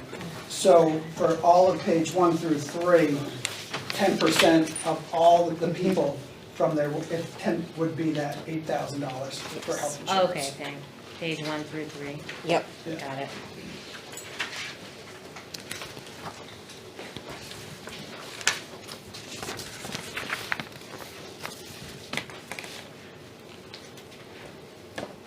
Anything else on HR's cute little budget? No, I Move don't into have the big anything one. else. Ready? It's the big one, so. All right. There's a ton of moving parts, so we're gonna walk you Yep. through all of this. So general fund salaries, Got benefits it. requested budget. All right, here we go. So I'm gonna break it down based off of salaries, benefits, and then, positions. There's a lot of things, obviously, it's the biggest part of our budget. So I wanna start with, just highlights. The teachers agreement and the support staff agreement, we are going into for FY '24 year 2 of those agreements.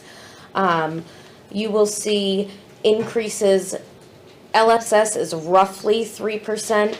Remember, there's 5 custodian, food service, monitor, administrative assistants, and paraprofessionals. So there's 5 different grids in there, so they were all at different percentages. So it's roughly 3% increase for staff, and teachers, the LEA, that was roughly a 3.76% increase for year 2.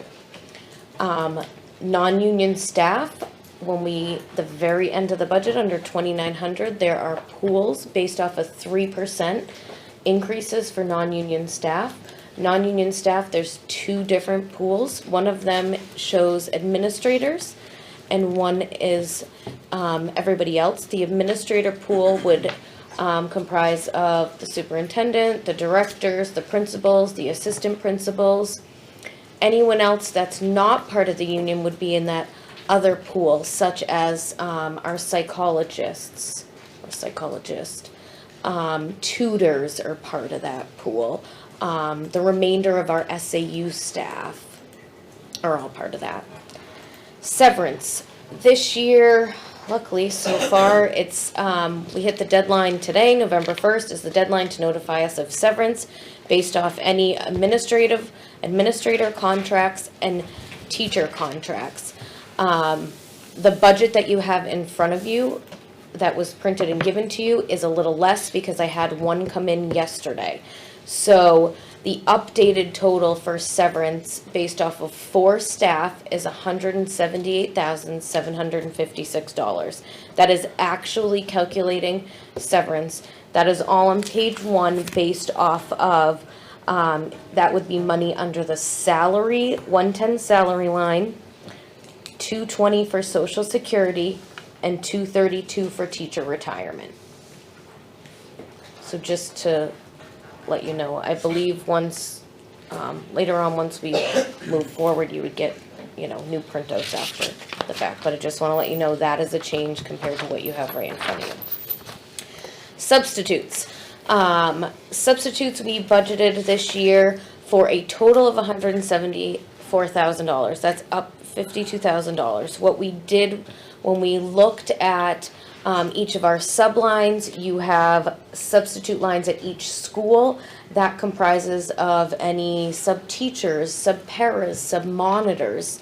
Custodian nurses have their own lines, but we looked at what we spent last year, the year prior. Last year, we were in COVID. We had a lot of staff out with themselves being ill or their children being ill, and those lines were severely overspent. So that is why you see an increase in those sublines. The same thing with the next line of long-term subs. That is budgeted on page 1 under 121. That's an increase of $50K because we had budgeted last year for $25,000 and we spent 61 in FY22. So long-term subs would be, that's when you have to hire a certified teacher. If you have someone out, say for a maternity leave or a sudden illness or something like that, when you hit day 21 of a teacher being out, required by the New Hampshire Department of Ed, you have to have a certified educator in that classroom. So therefore, we pay our long-term subs based off the per diem rate of step 1 on the teacher grid. So it's not our $15.50 an hour for a sub teacher. You're paying $220 something a day. Again, that fluctuates year to year. You just really never know when you're going to need that. Next, you'll see a lot of page 1 is where a lot of the good stuff is here. 6 period classes. This is all contractual type stuff. You know, our teachers can teach a certain amount of classes and have a certain amount of preps based off our contract. We have teachers that will teach that extra class. If it's for the year, it's at a 10% part of their salary. If it's a half a year, it's 5%. Pay grade changes, September 1 and February 1. We allow teachers to come in if they have, they're on the bachelor's 30 track. They have 30 plus credits over the bachelor's. Maybe they got a master's. They would then move on that pay scale. Longevity and vacation buybacks, those are part of the administrator contracts. After 10 years, administrator gets a longevity payment of $1,000, and then vacation buyback.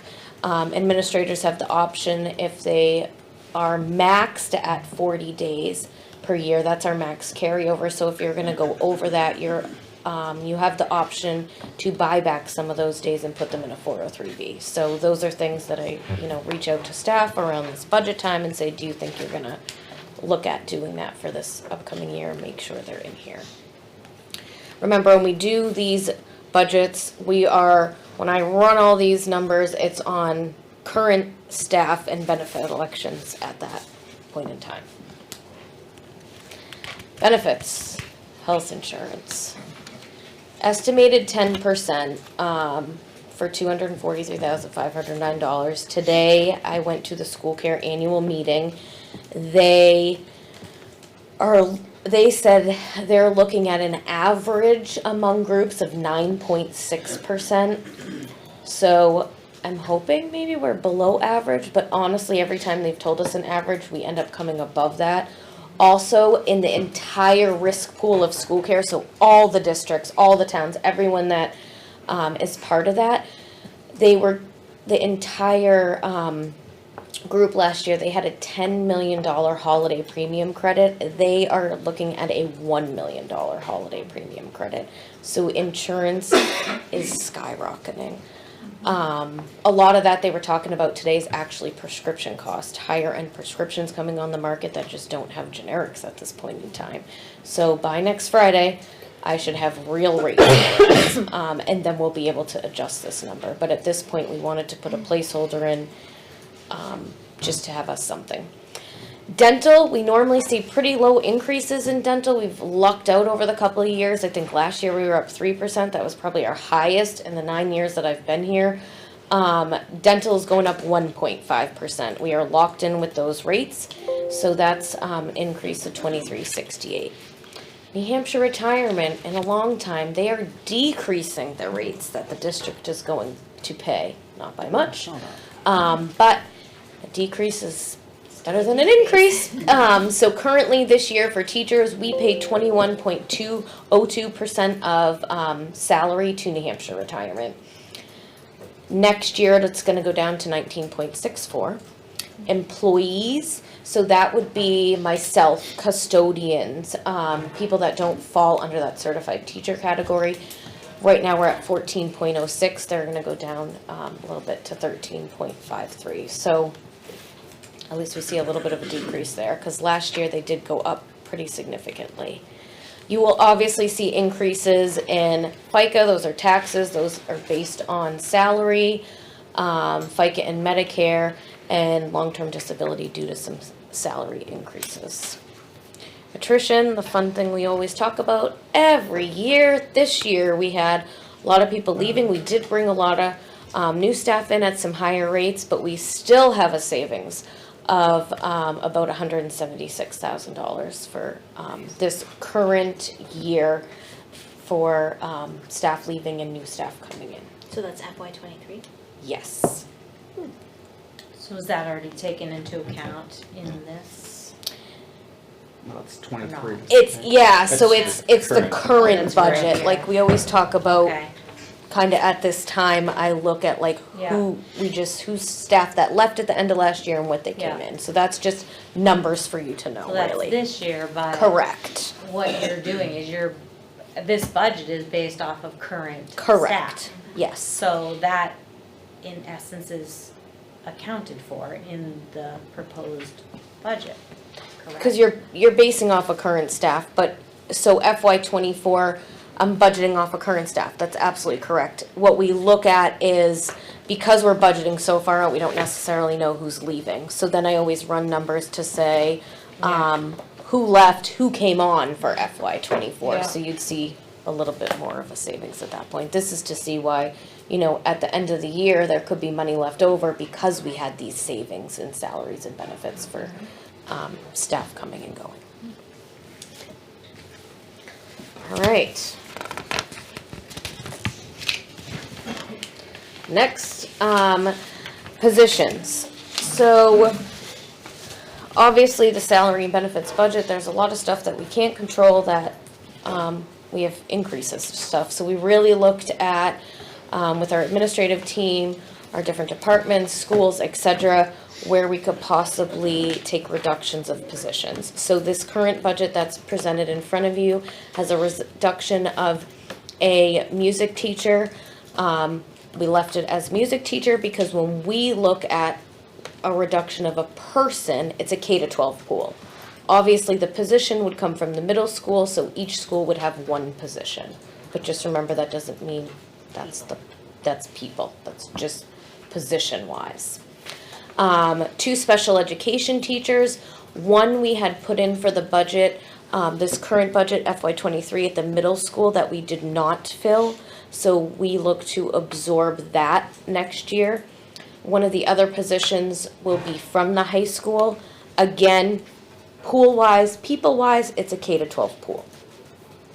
Our ELL teacher is currently full-time. We're looking to reduce that to a part-time position. The budget in front of you reduces it to 70%. We are looking to reduce Before you leave out ELL, so Sorry. that's what's in front of you, is a 70% position. There's an ongoing conversation about exactly what the student needs are, exactly how we have one person that's in that role. Can you tell people what ELL is? Yep, so it's English language learners, so these are students who are not proficient in English. There's an assessment called the WIDA that's administered. New Hampshire uses that across every school district in the state. Students get a score on the WIDA, and then services are provided based on a student's individual score on that. Thank you. And so you have some students who are really just beginning to learn English and are here in our schools. And we have other students who have been here for a longer period of time and have progressed more, but they still need support of somebody because they're not native speakers, and making sure that they're getting the services to be able to understand the instruction is important. We want to get this number right, and so there's ongoing dialogue, and Sophia oversees the ELL instructor and the department, and so I just want the board to be aware that we've taken this reduction at this time. We might come back and say we cut too tight. We want to make sure we get the right number for the number of students we have. We may come back and say we got it right, so we're still a little bit uncertain on that, just to be clear. How are you about the special ed teachers? I know we've received some feedback. Is that due to enrollment or? It's driven by enrollment, and it's also driven by case management counts. So we've taken a look at exactly where we are in all three buildings, how many students are on the caseload, what the recommended caseloads are per state guidelines, and that's what we're using to drive it. So based on that and known students who are exiting, we feel confident that we can absorb the position that's unfilled at the middle school, and we can absorb one more position at the high school. So, but that's all pending whatever numbers turn out to be in. That's correct. Yeah. Yep. Is this gonna be a stipend position, the special education team leader? You're ahead of me. I Oh, haven't sorry, gotten there sorry. yet. I jumped in on Holly. She's Sorry. up to receptionist, so. Oh, sorry, Take it away. Sorry. All right, we're also looking to reduce the budget has in front of you, 2 receptionist position, the one at the LMS office and the CHS office. These reductions of positions in salary and benefits would be a savings of roughly $360,000. Okay, now there are additions. Liz, we're looking to add LMS and CHS special education team leaders. Yes, that is a stipended position. We would work with the union to get it under our co-curricular agreement. Right now, GMS has a special ed team leader. So under our co-curricular special assignments, they have one. They also have preschool, but our middle and high school do not. It's almost like the, oh my God, what do you call it? CX. Yes, when I, Curriculum but for special ed, yeah, Yeah. we call them department heads. Yeah, Yeah. And- we're not and it's using a acronyms middle- anymore. Right. The vision would be mission. that individual would have an even more reduced caseload and Right. be able to support and help their colleagues. And, you know, currently the model is, I mean, we've tried in the past to get an assistant director of special ed, and the voters have declined that several years running. But we continue to need leadership in the buildings, and our principals are stretched way too thin. They're sitting in on a lot of meetings as LEAs and assistant principals, and we're thinking that if we have somebody who is capable of serving in that role, that will help to make sure that we're getting this right. So You know, they'll be in lieu of a principal, vice principal, oh, okay, in good. some instances, Liz, so. Okay, yeah. It would all be No case offense. dependent. It would all be case dependent. But they would be an LEA. They could serve in that In role. some- Oh, yeah, which In is, some positions. instances, that's fine. correct. That would keep teachers in the classroom, which would be great. Huh, let me think about this. I know you've tried different things in special ed, like at one point there was only a transition person, then there was a person who tested, so that's a lot to take off some of their plates, which would make their jobs a lot easier. They can do my testing too, I'll send it over. That's good, thank you. You're welcome. Due to the reductions in the LMS and CHS office of the receptionist, we're looking to add 2.5 hours weekly to one of the administrative assistants. One currently right now works 40 hours, the other one's 37.5, so we'd like to make them both 40 hours. This would be an estimated cost increase to the budget of $9,500. If you look from the decrease to the increase, you're looking at about $355. And they're already receiving benefits because they work 37.5 hours. Oh, yes, So yep, that absolutely, would so it's change. just salary FICA based off of hours, yeah. So would that cut any total coverage, total time frame coverage that is covered by the office? I remember a couple years back, I think it was it GMS that we were concerned that they were leaving before all the buses were finished their routes, and we tried to adjust that. Will that still? No, because the receptionists are currently 6.5 hours a day. The admin assistants, one's 8, one's 7.5, so they'll both be 8, so you'll have that beginning to end of day. You'll have an earlier Coverage. shift So they'll and a be later answering the shift. phones and at the window, yeah, okay. Yeah. So the pickle with this is that the busy time in the office is beginning of day and end of day. And so if you take that person out where the workflow is not as great during the day, it's gonna involve our administrators really kind of being available and visible at those peak times. And that's just the reality of this.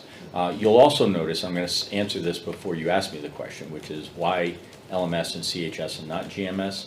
And the case was made that our middle school and high school have 4 grades and greater student agency, right? So high schoolers can kind of come and go on their own. They're driving to school, for crying out loud. And our middle schoolers also have more agency. At the elementary level, you have 6 grades plus you're adding, I'm counting pre-K, Little people. right? And they're all little people. Yeah. And so, And parents who call, Call. the little people. and the other thing to keep in mind is that we've done a really good job of securing 2 of our offices. So when you arrive at the middle school and high school, you're sort of contained. We have a contained area at the elementary, but it's not the same. The minute you buzz somebody out of that contained area, they're in school.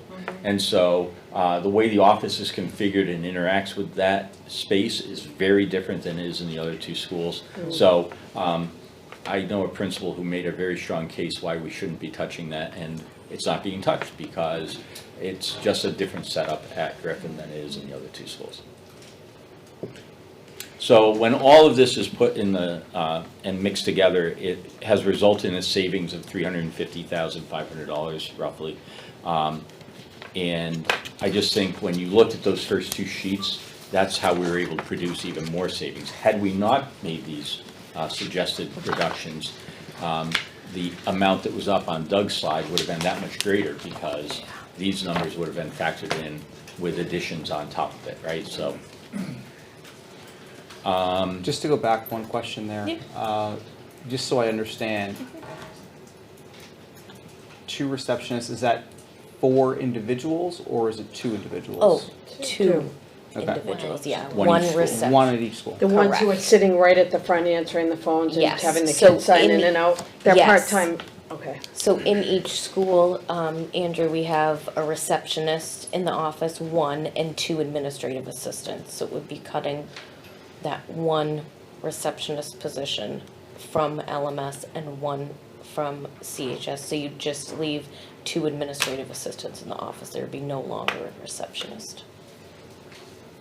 What's the impact to the services that we're providing? So our sense is that if you look at comparable schools, they are staffed to where we're gonna end up.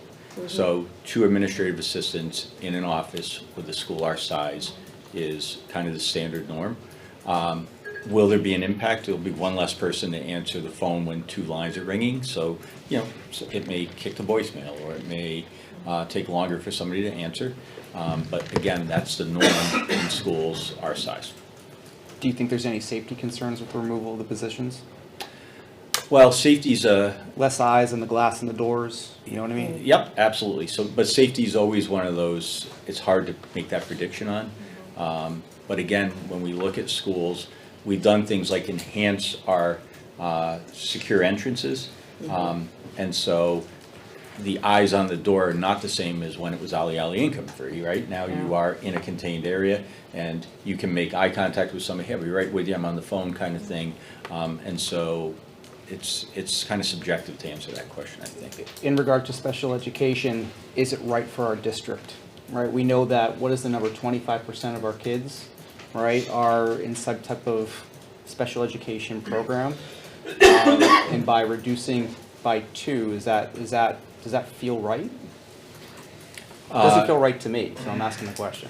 So when you look at the caseloads and actually the number of students that are on each individual case Can you bring those profile- Thursday or Wednesday, please? Yeah, we have those completed. Okay. I can switch over. to it, but at any Yeah. rate, We can talk about that Yeah, offline, right? yeah. And I think that's appropriate. That has names on it. Yeah, Yeah, we don't so want that. we'll talk about that, but in the vacant positions, right, for salary and benefits, and maybe you'll touch upon this, Yeah. right? There's $360,000 in vacant positions in the proposed budget. Yep. One of those is a special education open position. Yep. Is that one of the ones that we're talking about? Yes. So in addition to the one that's already been removed, there's another vacant position in our current budget. Because I see one in our proposed budget, and I'm trying to, is At that? LMS? I just, there's one vacant at LMS right now. That's the one that is being referenced here. but I wouldn't have expected to see special education in vacant if it's already been removed. No, it's vacant because it's vacant currently right now. So when I pulled this budget, because it's based off of current people, the system holds a placeholder for that current person. So it's a vacant position because there's no one in it. Okay. We're not planning to fill it, but it's still in the budget. So that carries over to this budget. That's one of the ones we're looking to reduce. So those reductions haven't been reflected in here yet? Right, so I see then, I is see in then. here. It's reflected. When it first comes I'm over, following. it comes over with the current staffing to begin with, and then we have to, Holly has to manually enter in the reduction. So was that not done? Because I see it in the budget, I guess is where. It is, so it shows it as a vacant position, and then the notes underneath, LMS Special Ed will show the money to remove that vacant position. Okay. How many special educators are at the high school right now? 7? How many students are at the high school? 300 and something? 414. Okay. Thanks. Just add that to my Yeah, questions. so technically, we have 7 case managers. One is being utilized right now in a different role with a very light caseload. Next year, they would all be, except for the lead who would have a reduced, they would all be carrying full caseloads, Okay. if that clarifies that. Because we cut one. Correct. And we're able to use, again, new guy, probably should be utilizing it differently now, but since we're not, it's a shift that we're doing for next year. So currently, there's one of the 7 who has a low caseload. Correct. And you're gonna give them a full caseload Correct. next year. Low caseload used in a different role as well. Okay, well, that makes me feel better. So we've got more changes to keep walking you through. And so if we can shift over for a second, there's some other kind of realignment within special services in this budget. And Holly, do you want to do this, or do you want me to? You can do it. Thank you. You're welcome.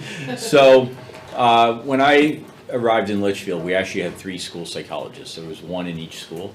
And over time, it's become incredibly difficult to hire a school psychologist. So we now have 1 school psychologist based at the middle school.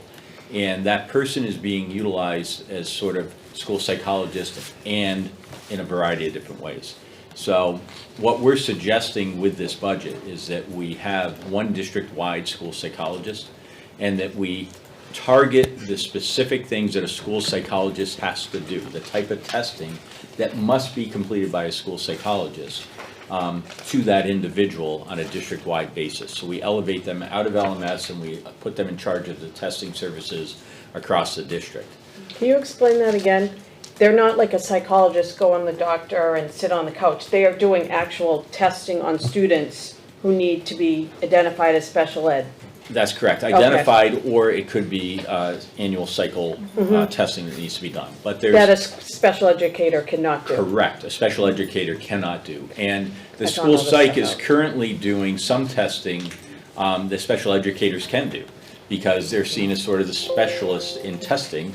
And so they're being asked to perform things that our special educators can actually perform with training. And so our intent is to sort of say, okay, what type of testing does a school psych, is required of a school psychologist, and make sure that that's the work that's being asked of that individual across the district. And then make sure that our staff in the building, we have the right people to perform the right level of testing. So that's what we mean by repositioning here.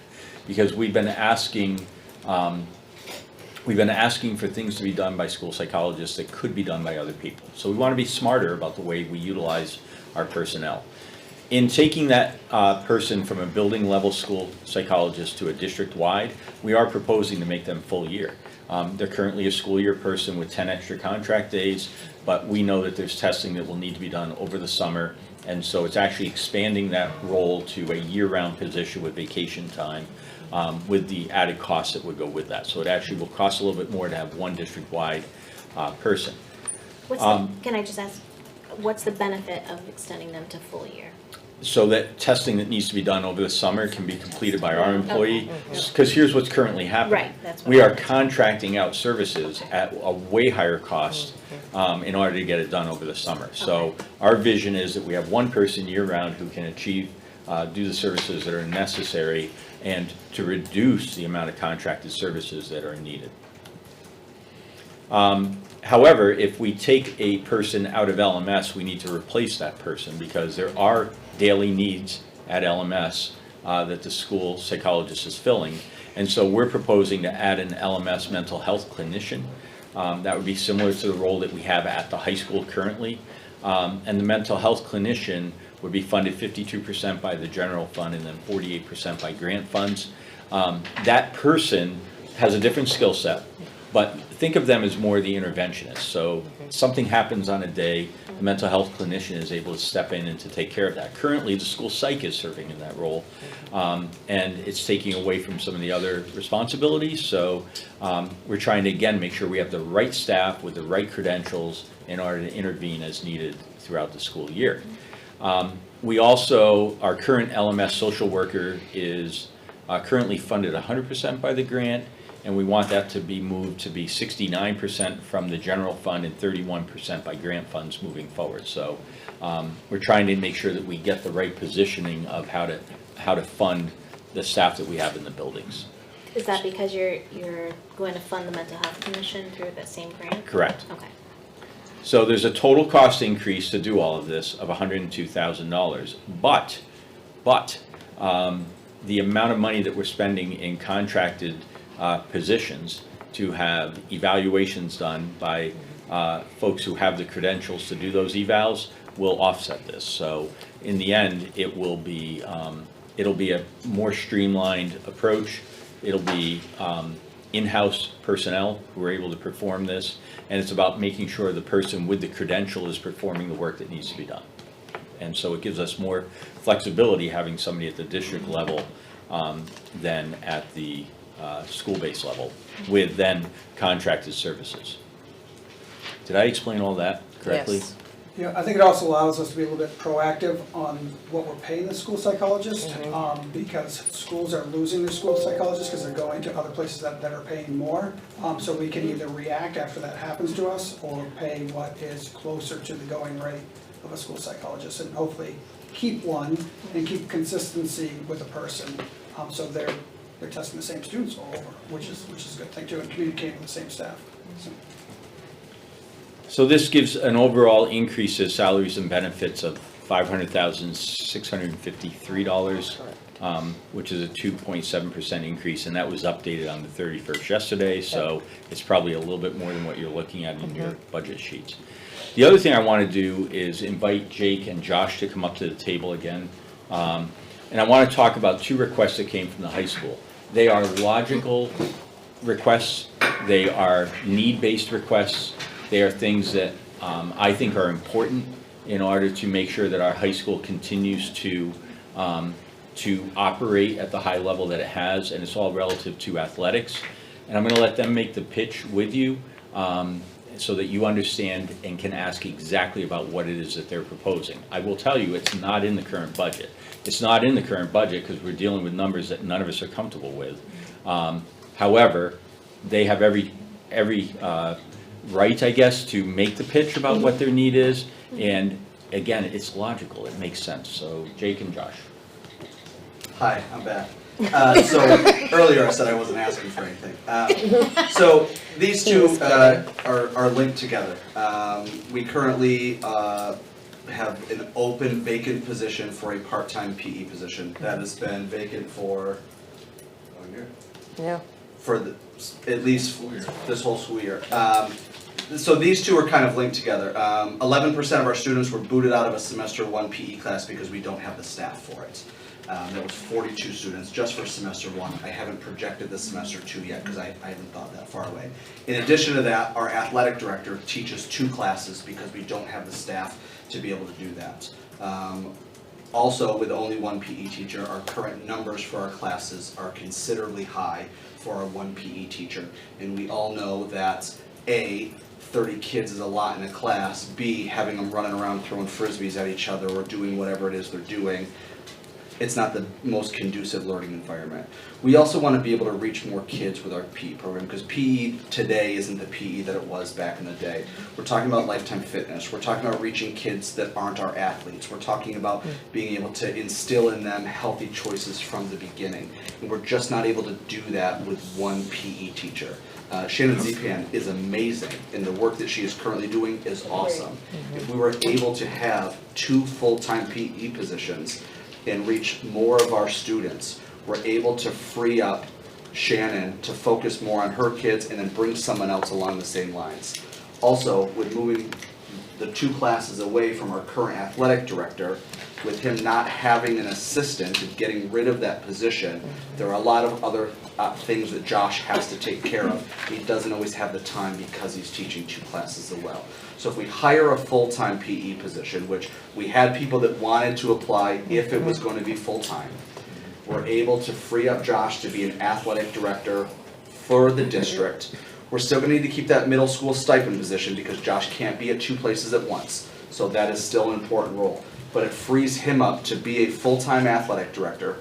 We're able to reach all of our students through our PE program, and it just allows us to reach more kids. So the total increase to that, you can see, is 64,899. That's to bring that PE teacher on from part-time to full-time. Hopefully we can fill it. I mean, I can't believe in this. In the old days, you know, there were plenty of PE people, right? Now we can't even get an applicant for a part-time position because they're taking full-time positions. So it does allow us to be competitive going forward and meet those student needs. And it also elevates that athletic director position so that they're able to pay attention to really a 5 through 12 program and not just the high school aspect of it. So, but it's an extra add of 65,000. What's the current stipend for the LMS athletic director? I can get that for you. Is it in here? Yeah. No, It it's isn't? not, because what I did this year for all of those stipend positions is take a total on a spreadsheet and put the bottom line number instead of a million positions in there. It's in the CBA. But it's in the CBA, so I can get that for you. But I'm thinking around What's the CBA, 35? Miss Dr. Jetty? What's the CBA? The collective bargaining Oh, agreement. Yep. sorry. That's my mission. I think it's like 3,500. Yeah, sorry about that. is- Yeah. Is my I gut. think that would be about That was right, my but I'll guess pull as it. well. That number jumped out to me Okay. when we talked about it. All right. Any thought on putting this on warrant? So that's a possibility. I think that's something that, as we develop the warrant and develop the warrant articles, this is something that the board could certainly consider. With the full-time position would be a new position, right? Because you're changing it from part-time to full-time. Except we have a PE teacher already. The stance of the board has been that you're basing that on enrollment, and so that's not a new position. We have a PE teacher, and so based on enrollment, it would be an adjustment that the board could make. Okay. But again, that's the pleasure of the board on how you want to proceed on that. But that's been the viewpoint in the past. Thank you. Thank you. Does anyone have any questions? I definitely have questions for Holly, yeah. Yep. Did So, Can that make Can I just sense? ask, are Yep. these guys done? Yes. 'Cause- all right, run while you can. Andrew, did that make sense on the page of the vacant position for special ed? kinda, Are I you have to looking find at- Okay. the offset Okay. and the printout, because I didn't see it in the Excel. Okay, and I'm not, that's why I have to find it in here. I can tell you where it I is. found it if- in the soft For copy, LMS, it's on not- page 19. Page right at the 19. top.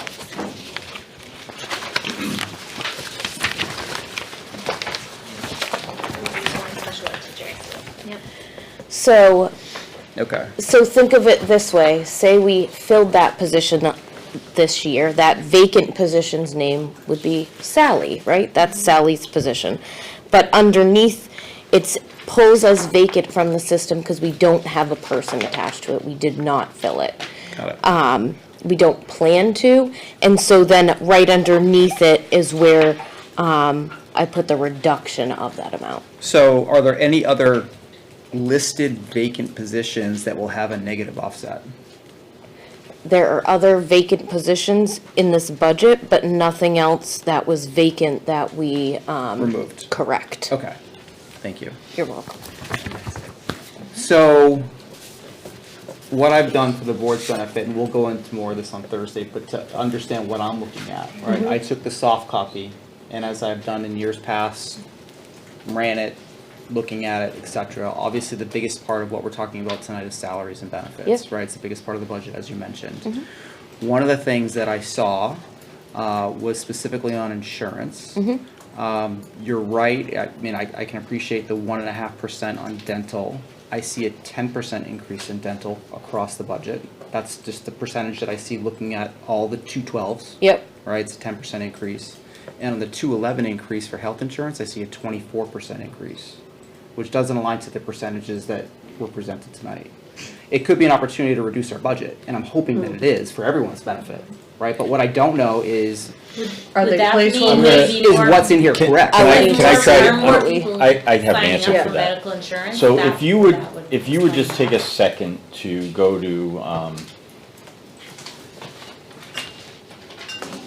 I'm trying to think, Yeah. I don't wanna single somebody out here, so bear with me, because our budget is so transparent by listing every Everybody's person. name. I wanna be careful on So this. is it Go just, to- But is if the you fact go that to more people regular take ed insurance? at GMS, so Here's page what I'm one thinking. at the very bottom, Yeah.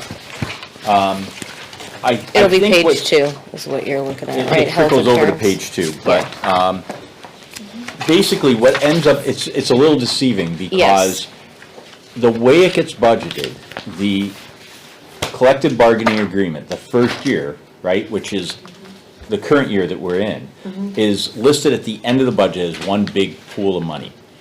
And then it gets redistributed toward the individuals at the same time that you're budgeting the second year.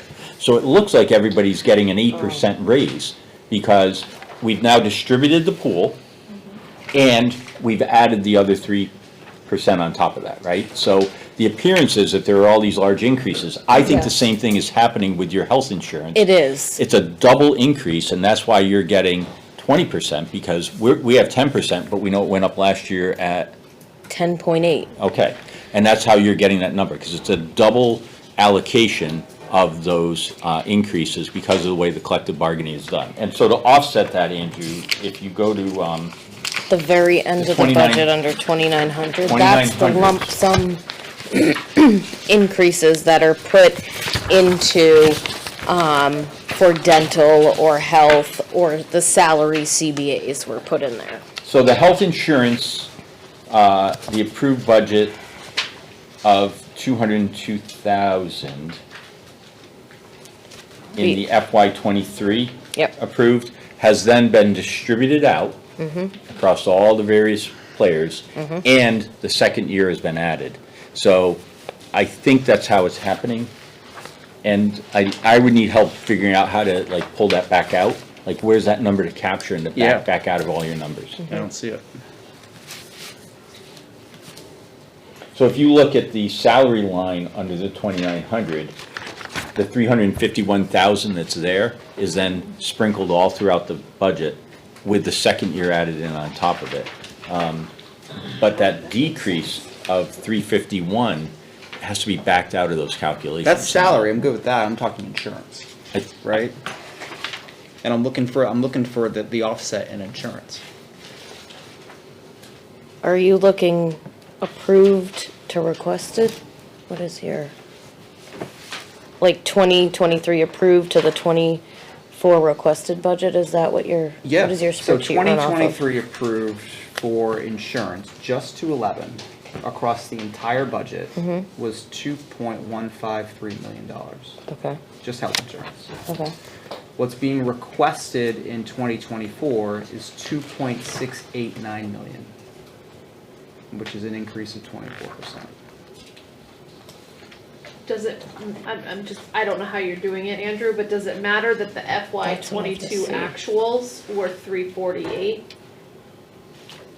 as the comparison number?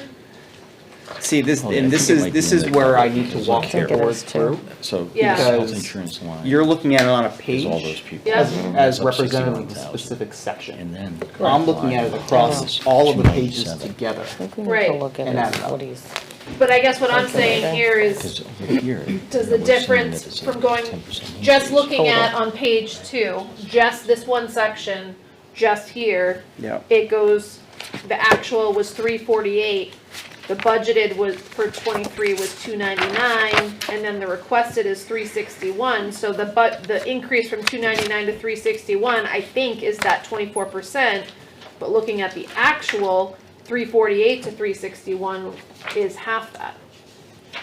So I'm wondering if that accounts for the difference. Do you see what I'm saying? Maybe, I'll have to look at it. Okay, but you can walk us through it on Thursday. Yeah. Yeah. I'm curious if that might Yeah. be, So for awareness, what I'm seeing right now, and I'd love to be able to get more information on it, is why, right? I'm glad to send this to the board, right, so everyone can see it. I just was doing it today myself, so.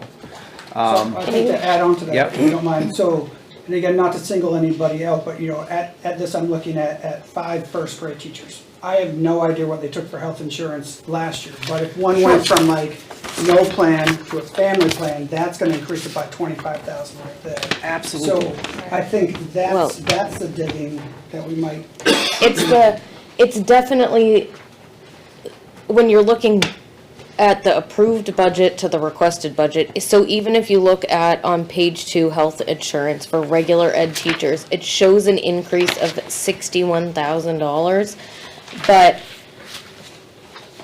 that is the approved budget for that line, not including the increase from last year, because that's funded in a totally different line. And then the requested budget this year is at their actual rates right now.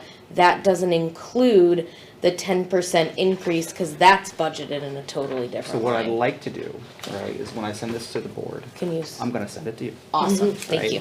Okay, and Call me, let's see if and we, we'll talk about it, and yeah. I can walk you through it. okay, I appreciate that, Thank thank you. you. Just Andrew, keep if us you all can- informed. Which I Yeah, think yeah. you Yeah. did promise that you would send your I will, report yeah. to us, Yeah, so. yeah. Yeah, I mean, absolutely, from my let's figure perspective, it I out. would like, it's fine that you go over everything, but I think you just go over what your concerns are, and then let's just try to get answers for Yeah, Thursday. absolutely. I mean, Yep. I don't expect you guys to, you don't I have it don't in front of you expect to know either. No, Right, But I'm raising the happy question under to, the question Yeah. section. And too. if you could share that with Doug and me and Yeah. Holly, so that Yeah. the board and the 3 of us get it, that would be Add that to my helpful list. to dig in. Yep. It's really tricky, and this only happens in the first year of a new agreement. In the second year, it's not the same, so, but this, every single year, this same scenario presents, and people think we've given 10% raises, and we simply haven't. Right. I appreciate you doing that, Andrew, I just want to be able to see it as well, so thank you. Yeah, or of not course. just the first year of agreement, but in this case, Andrew, we're talking about health and dental. So in the past, and maybe we need to go back to this, I used to, like, in the system, when I'm saying, okay, Sally's gonna go on to master's step 10, I would take at that point for each person and say, we're gonna put in a 10% increase. So then it was on the actual line of the person. For the past couple years, we've just said, okay, this is crazy, because then we're going back and either reducing it or adding it. So I bring over insurance from 23 to 24 on what we're actually paying right now, and then put the increase at the end. So when you look line to line too, that looks confusing, How so many employees have health insurance? I'd have to look at the bill and count for you, I don't know off the top of my I head. can name a few in here. I'm just curious. One? Yeah. Health insurance. So my only Yeah, other pull it question, up. and I'm not gonna get into it tonight because I wanna give everyone the benefit to look at it, right, is I've done similar analysis just on salaries. Okay. Okay, and I think it's helpful to review that. Yeah, absolutely. What number are you looking at, Andrew? Is it like Do you 8 have or questions, or? 9%? For salaries? Yeah.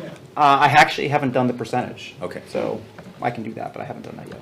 Yeah, I reacted to, we're saying 10 and you're saying 20, and I'm like, it's that double thing. Yeah, Is my it's- gut. yeah. I'll And- tell And if you you- were telling me it was 8 or 9, I'd be like, again, it's the double, I think. It could be, because I'll just Yes, give a it general is. count, right? I see 113 individuals with a 5% raise or greater. Yeah, and nobody, That's not contract. well, I shouldn't say Yeah. nobody, Yeah, I would find it, there's no way there's that number that So got that let's- kind of raise. Oh, I circled a few that look like they got big raises. Yep, And because Huge that's- raises. it's the double, yes, it's the There's raise. 60 with 10% or higher. Yeah, exactly. Yeah, and that didn't happen. So that's It's- why I have the question. Right. Yeah, absolutely. All right. Let's share it and we'll go over it and get answers. And on Thursday, I'll walk the board through everything that I have here. Okay? Yep, sounds good. And tomorrow, Andrew will look at that and then, try to get some clarification as to why. Okay. awesome. Any other questions? Can we move on to community input from the budget committee?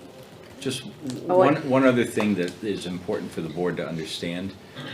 So our collective bargaining agreement stipulates that as soon as we are seriously contemplating a reduction in force, we are required to notify both the associations, and also the employees in the group.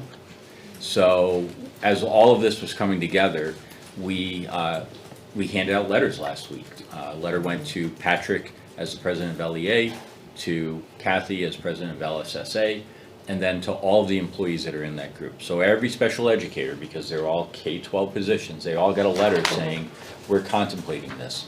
We were able to say, it's 2 positions, one is it's not filled, so it's not a person, and then the other, would be a process that is outlined in the collective bargaining agreement. But I can tell you, the minute you hand an employee a letter that says their job is being taken away, it causes panic. That panic ripples through the school community, and it also ripples through the community. So the fact that the board is getting letters and the budget committee is getting letters is not a surprise, because we followed the contractual obligation. There is no perfect way to do that, and there is no smooth process to that. They are not pleasant letters to hand out. Principals and Hotley took care of that, but it does cause unrest, and I just want to say that out loud, because it's not a good situation. But last year we did the same thing, and we were able to absorb, I believe, all the positions just through attrition. So it didn't result in a person, it just Right. resulted in absorbing positions that were vacated. There's no guarantee that that's how it will play in the future, so we have to go through the motions that are outlined in the CBA. Thank you.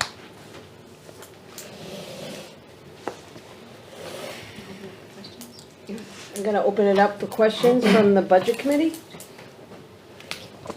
Actually, two, but I can't find the first one. Because you're old. Tara touched on it, and I thought it was in middle school.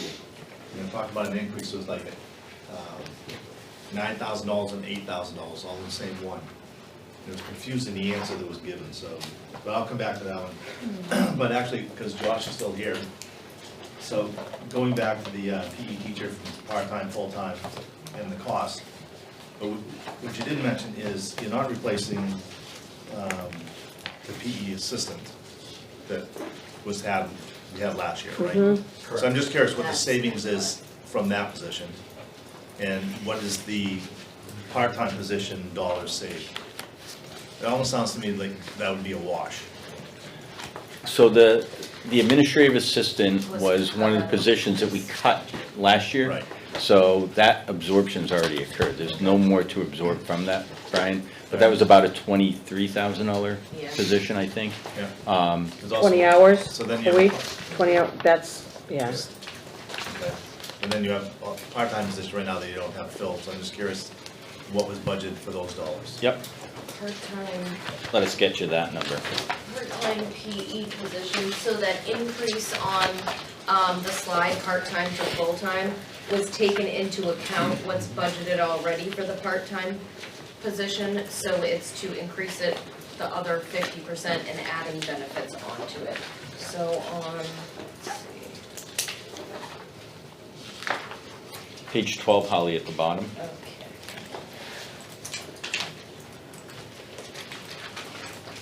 Yeah, so the,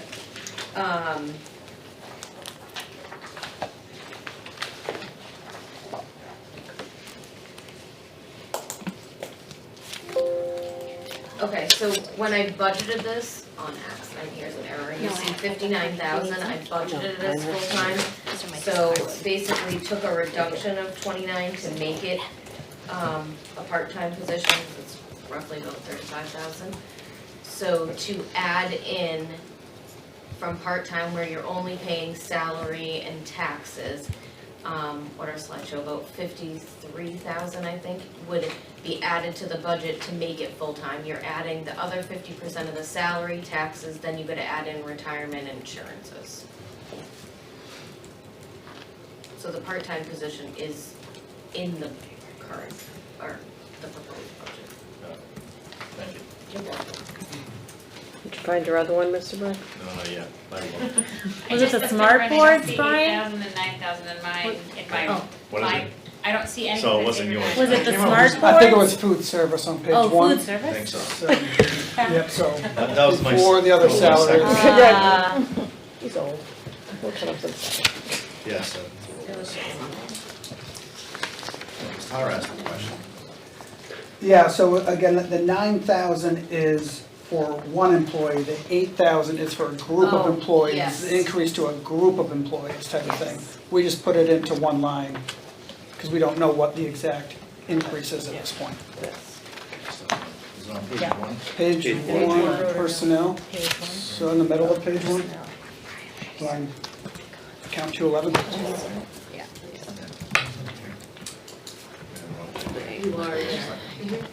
So this $8,000 That's the is increase of 10%.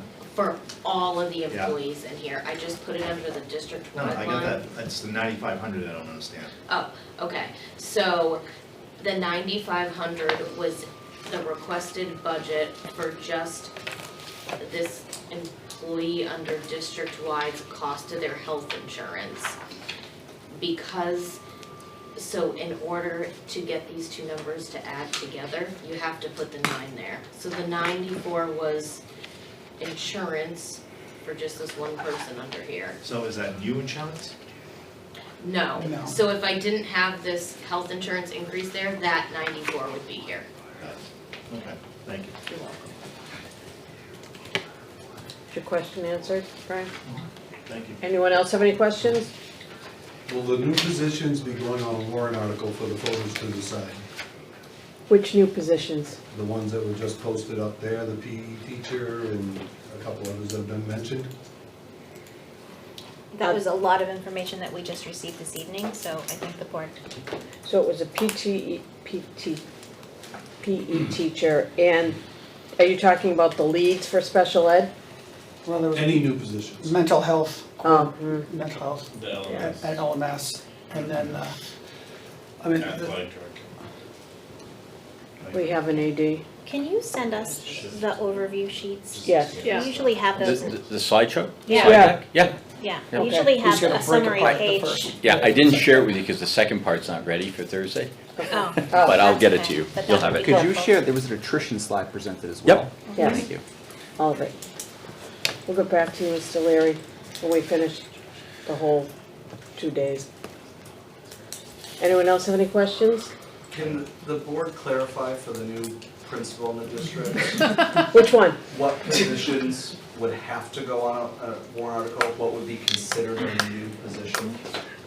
The one, Great question. it's a, Debate. yes, that's a, Depends It's a who you great ask. debate. Definition. Other people have a different definition. The town has a longstanding process in place where any new position will go to warrant article for the voters to decide on.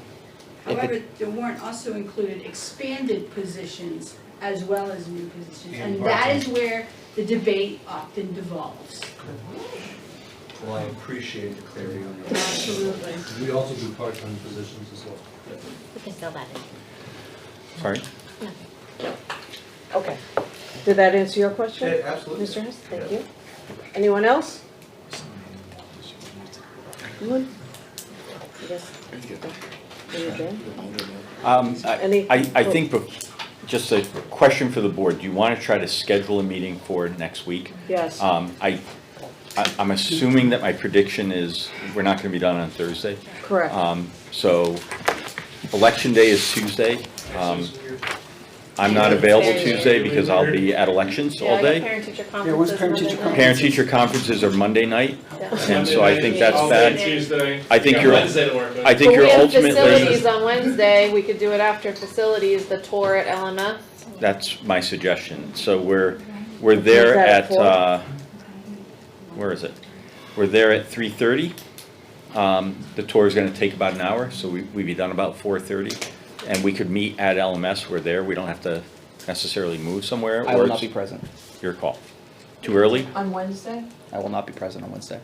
Not available at all. Not available. So why, I'm sorry, can we clarify why we won't be ready on Thursday? I mean, the schedule's been out there for months, why are we not expected to be ready? It sounds like we're thinking about, the board's thinking about, we need an extra meeting to get through discussion and motion, given the budget that we're seeing. And as a result of that, I don't know that there's gonna be time after Thursday's meeting to get through all the motions and reductions that the board needs to make. Agreed. So I wonder, throwing it out there, we have budget committee representation in the room tonight. There's 4 weeks of budget committee sessions on November 17th, 1st, 8th, and 15th of December. If in those 4 meetings with budget sessions, that is sufficient to get through the school budget, if we can delay sending them, or delay the budget committee starting the school budget review until the 17th. That gives us our meeting on the 16th to get final motions and reductions. It also gives you a day on the 10th. I guess that would be What day a of the budget week is it, committee 10th? decision, not a school board decision. Correct. I'm just throwing it out there, right, because there's 5 scheduled meetings for the budget committee to go through the budget. Right. The 10th is a Thursday. So can we 17th. decide this on Thursday after the budget committee talk decides?